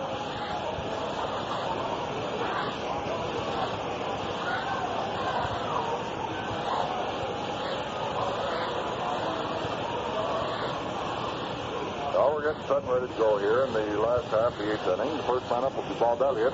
He'll be followed by Jim Rivera and then by Sam Maley. 13-4. That's the count in the ball game in favor of the Chicago White Sox. They have 13 runs on 13 base hits. No errors, and St. Louis 4 runs on 10 hits. They've committed no errors. Luke Kretlow makes the first pitch, and Elliott after it hits a high foul ball off to the right of the plate, going back into the stands out of play. No balls, 1 strike on Bob Elliott. Last half of inning number 8 to Mr. Park in Chicago. Elliott has had 1 base hit in 4 times up. He's got a double to right field back in the 6th inning. A double produced 2 runs. Kretlow works a big curveball. Elliott snaps his head back to take the curve under the chin for ball one. 1 ball and 1 strike.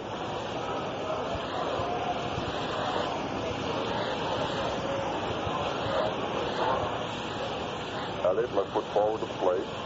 Overly close stance, feet wide, spread apart. Kretlow, scatter on right-hander, delivers. There's a ball hit to short. Up with it. Here's the shortstop, fires to Roy Stevens at first base. And that is all for Elliott. Hunter to Stevens. One away last half of the 8th inning, and Jim Rivera, who had 1 triple today, then was robbed of the triple in the 3rd inning on a field play in which he failed to touch first base. Called out. Jim hitting left-handed.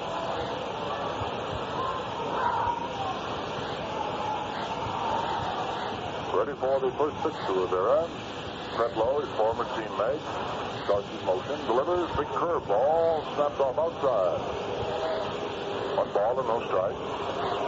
Immediately following the broadcast of this ball game from Comiskey Park, we'll have a complete rundown of everything on the scoreboard, all the facts and figures.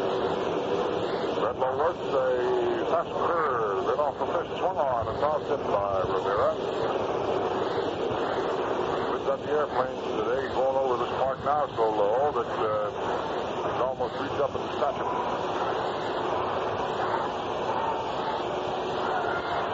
Kretlow takes his sign from Dave Martin. Relief catch for the Browns.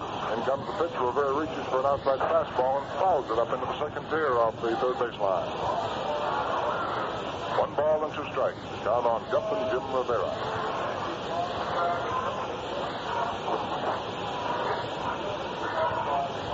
Esther, baseball has been taking a peculiar turn here in the majors in the last about a week and a half. The Yankees in the slide, Milwaukee having slid 8 games. So the complexion of the picture can change. There's a let-up fastball. Swung on by Rivera, up down the left field line, and it is just outside foul into the corner, 352 feet away from home plate. That ball dropped in the corner. Rivera was already pulling up at second. How fast he is.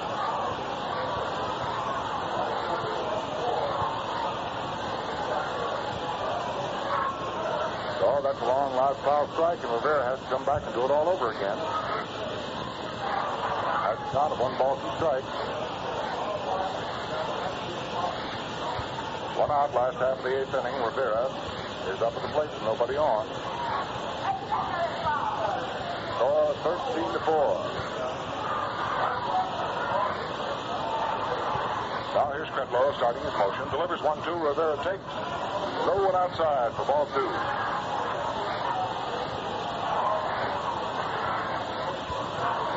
Out there playing just about straight away for Rivera. He's up there in an overclosed stance. Kretlow up. Rivera's back. Delivers a curveball 2-2 on the inside off the hips. Ball 3. 3 balls and 2 strikes.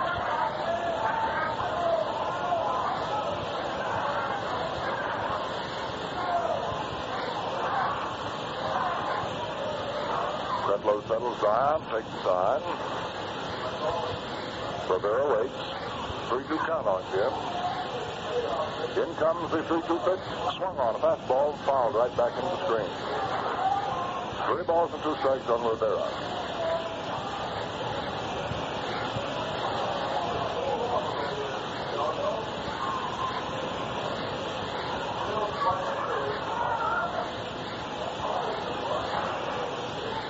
Kretlow works 3-2 now. Fastball swung on by Rivera and fouled right back to the left of our broadcasting booth. Count stays right on Jim at 3-2. Littlefield worked 2 in the 3rd. Max Lanier worked 2. Stewart worked 2/3 of an inning. Fleescare 1/3 of an inning. Holloman 1 2/3, and Kretlow is on now. Now for the 3-2 delivery. In it right. A let-up pitch and under the knees for ball 4. So Rivera walks with 1 down here in the 8th inning. And off Kretlow, that's the first base on balls. 6 bases on balls have been picked up for the White Sox. The hitter coming up to the plate now is Sam Mealy, a right-hand batter. Tripled back in the 6th inning. 1 hit in 4 at-bats. He came up twice in the 6th inning, tripled and grounded out. The oddity of the 6th inning was that Rivera was 2 of the 3 outs in that inning.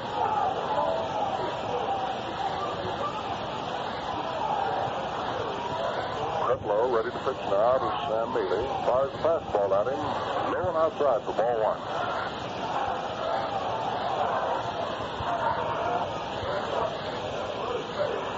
One ball, no strikes. Roy Sievers holding the inside corner at first base on Jim Rivera. Kretlow looks back over his left shoulder and checks the runner there. Then delivers a fast curveball at the knees to Mealy. Good for called strike 1. 1 ball and 1 strike.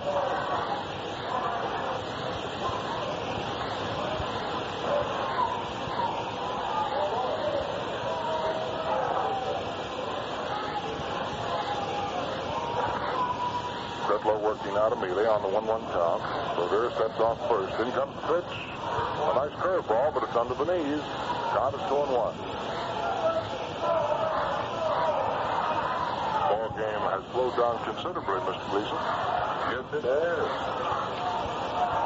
We're going to fool around here. We won't even be able to get that 8 o'clock play. Oh, me. Kretlow's delivery is swung on by Mealy. There's a line drive hit right to Young, who grabs it, flips it over to first base, and Rivera is doubled off. Line drive to the second baseman, the throw to first base to get Rivera. So the 8th inning now is history. And here in the 8th inning for the White Sox. No runs, no hits, no errors, nobody left on. The score at the end of 8 full innings of play now. The White Sox 13 and the Browns 4. Well, you know, there's something about a tall, frosted glass of Falstaff that always makes a friendly evening at your favorite tavern just a little bit more enjoyable. And that something is Falstaff's genuine premium quality. Guaranteed right on its golden white premium label. Yes, sir. From the first golden clear glassful your smiling bartender pours for you, right down to your last satisfying taste.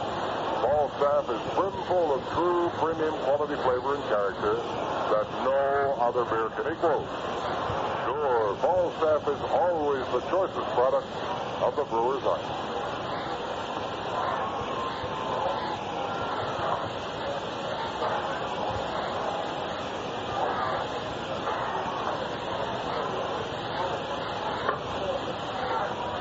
We're getting ready now for the top half of the 9th inning. And it's the last call for the St. Louis Browns. A 13-4 ball game. I'm going over the chicken scratching on this scorecard and see if I can get all the totals, facts, and figures put together along with the other ball games that have been rolling in this afternoon, so we can have a comprehensive look at baseball for today right at the end of this ball game. So, Mr. Gleason, Howard thought you coming in and doing the top of the ninth, buddy, huh? Right, Al. We got the top of the batting order coming up for the St. Louis Browns and Johnny Grove. He'll be followed by Dick Kokos and then Roy Sievers. The stalkily built right-hander, Harry Dorish, on the mound for the White Sox. Swings into his windup, delivers a fastball that's inside for ball 1. Dorish came on to relieve Saul Rogovan in the 6th inning after Saul had pitched 5 1/3 innings. The right-hander delivers again, and it's outside, ball 2. 2 balls, no strikes. The count on Johnny Grove, leading off here for the St. Louis Browns, top of the 9th inning. As the White Sox lead the Brownies 13-4. The pitch is high, ball 3.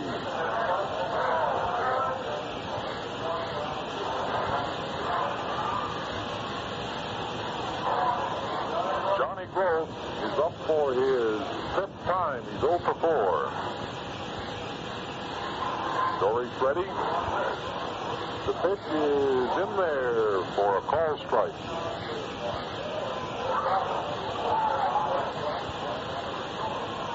Three balls, 1 strike. The count on Johnny Grove, leading off here in the top of the 9th inning. Dory delivers it, swung on, and foul tipped into the glove of Sherm Lawler. And it's a full count, 3 balls, 2 strikes. Well, should the White Sox win this one this afternoon, they'll gain a game on both the New York Yankees and the Cleveland Indians. The pitch is swung on. There's a ground ball hit out to shortstop. Up with it is Vern Stevens. The throw to fame is in time, and that's all for Johnny Groth here in the top of the ninth. Groth bounces out to shortstop. Junior Stevens to Ferris Fame. So the batter is Dick Kokis. Dick led off with a home run that blew into the right field seats in the first inning, and since that time it's gone hitless. So he's 1 for 4. Left-handed batter stands squarely in the center of the left-handed batter's box. Takes a lot of pitch that's high, ball 1. Doris gives you a good assortment. He's got a real fast-breaking curve, a slow-breaking curve, a good fastball, and he can slow up on you. There's a fastball that's over for a called strike, 1-1.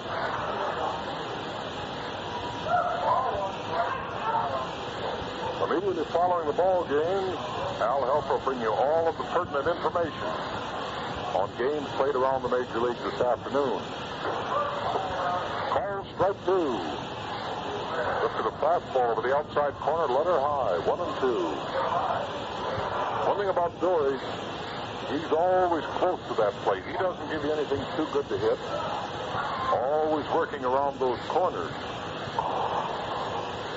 Around comes the right arm. The 1-2 pitch is gets away from Lawler, ball 2. That ball skipped right off the end of Sherm Lawler's catching glove.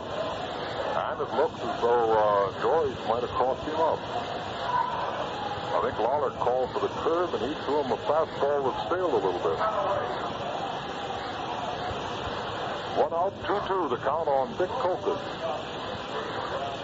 On deck is Roy Sievers. Now Doris is ready. The 2-2 delivery is swung on. There's a high fly ball to right center. Jim Rivera calling for it, has plenty of time, makes the catch. Dick Kokis flies to Jim Rivera in right center. And with 2 men out, the batter is Roy Sievers. Roy has gone hitless in 4 trips. And now Rivera moves from right center field, where he caught that fly ball, over into left center to play Sievers to pull. A sidearm fastball is high inside. Ball 1.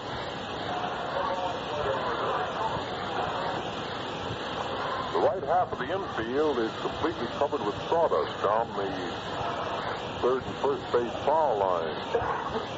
But the rest of the infield, which was covered during the rain spell, is in very good shape. Doris pitches. It's a call strike 1. Sievers lifted a fastball. It was right over. 1-1.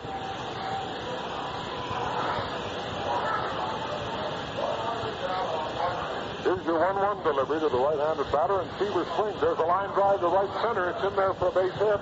It might go for extra bases. Rivera chasing it down. And no, he takes no chance. Sievers barely held at first base. Very wisely, because the footing around first base is a little bit slippery. And at the moment, with the Brownies trailing by 9 runs, all Sievers, of course, wanted to do was get on base. So it's a base hit for Roy Sievers, and it is hit number 11 for the St. Louis Browns.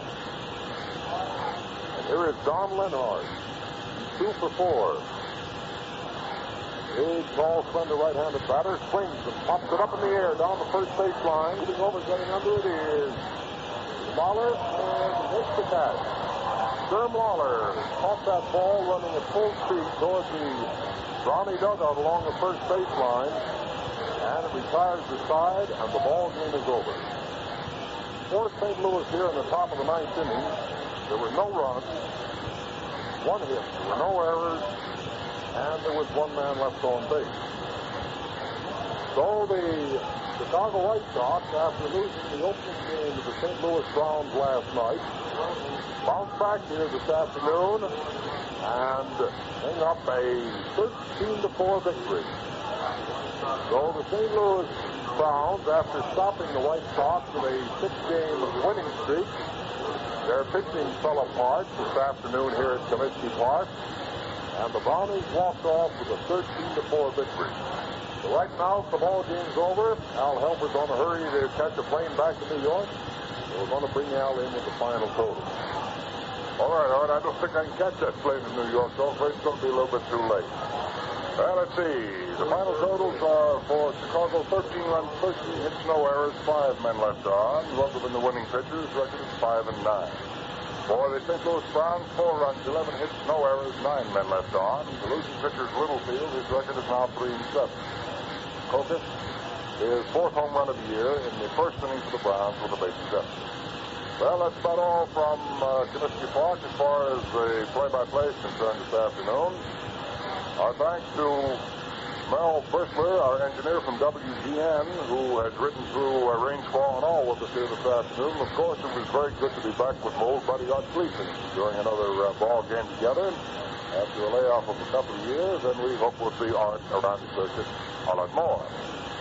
And tomorrow afternoon, now Dizzy Dean and Gene Kirby will be at Ebbets Field bringing the ball game out of Ebbets Field, and we sincerely hope you'll be tuned in at that time. And now this is Al Helfer at Comiskey Park in Chicago saying in just 60 seconds, I'll be back with the Camel scoreboard over most of these stations. The Falstaff Brewing Corporation of St. Louis, Omaha, New Orleans, and San Jose, brewers of premium quality Falstaff beer and their distributors everywhere have joined in bringing you Mutual's Game of the Day.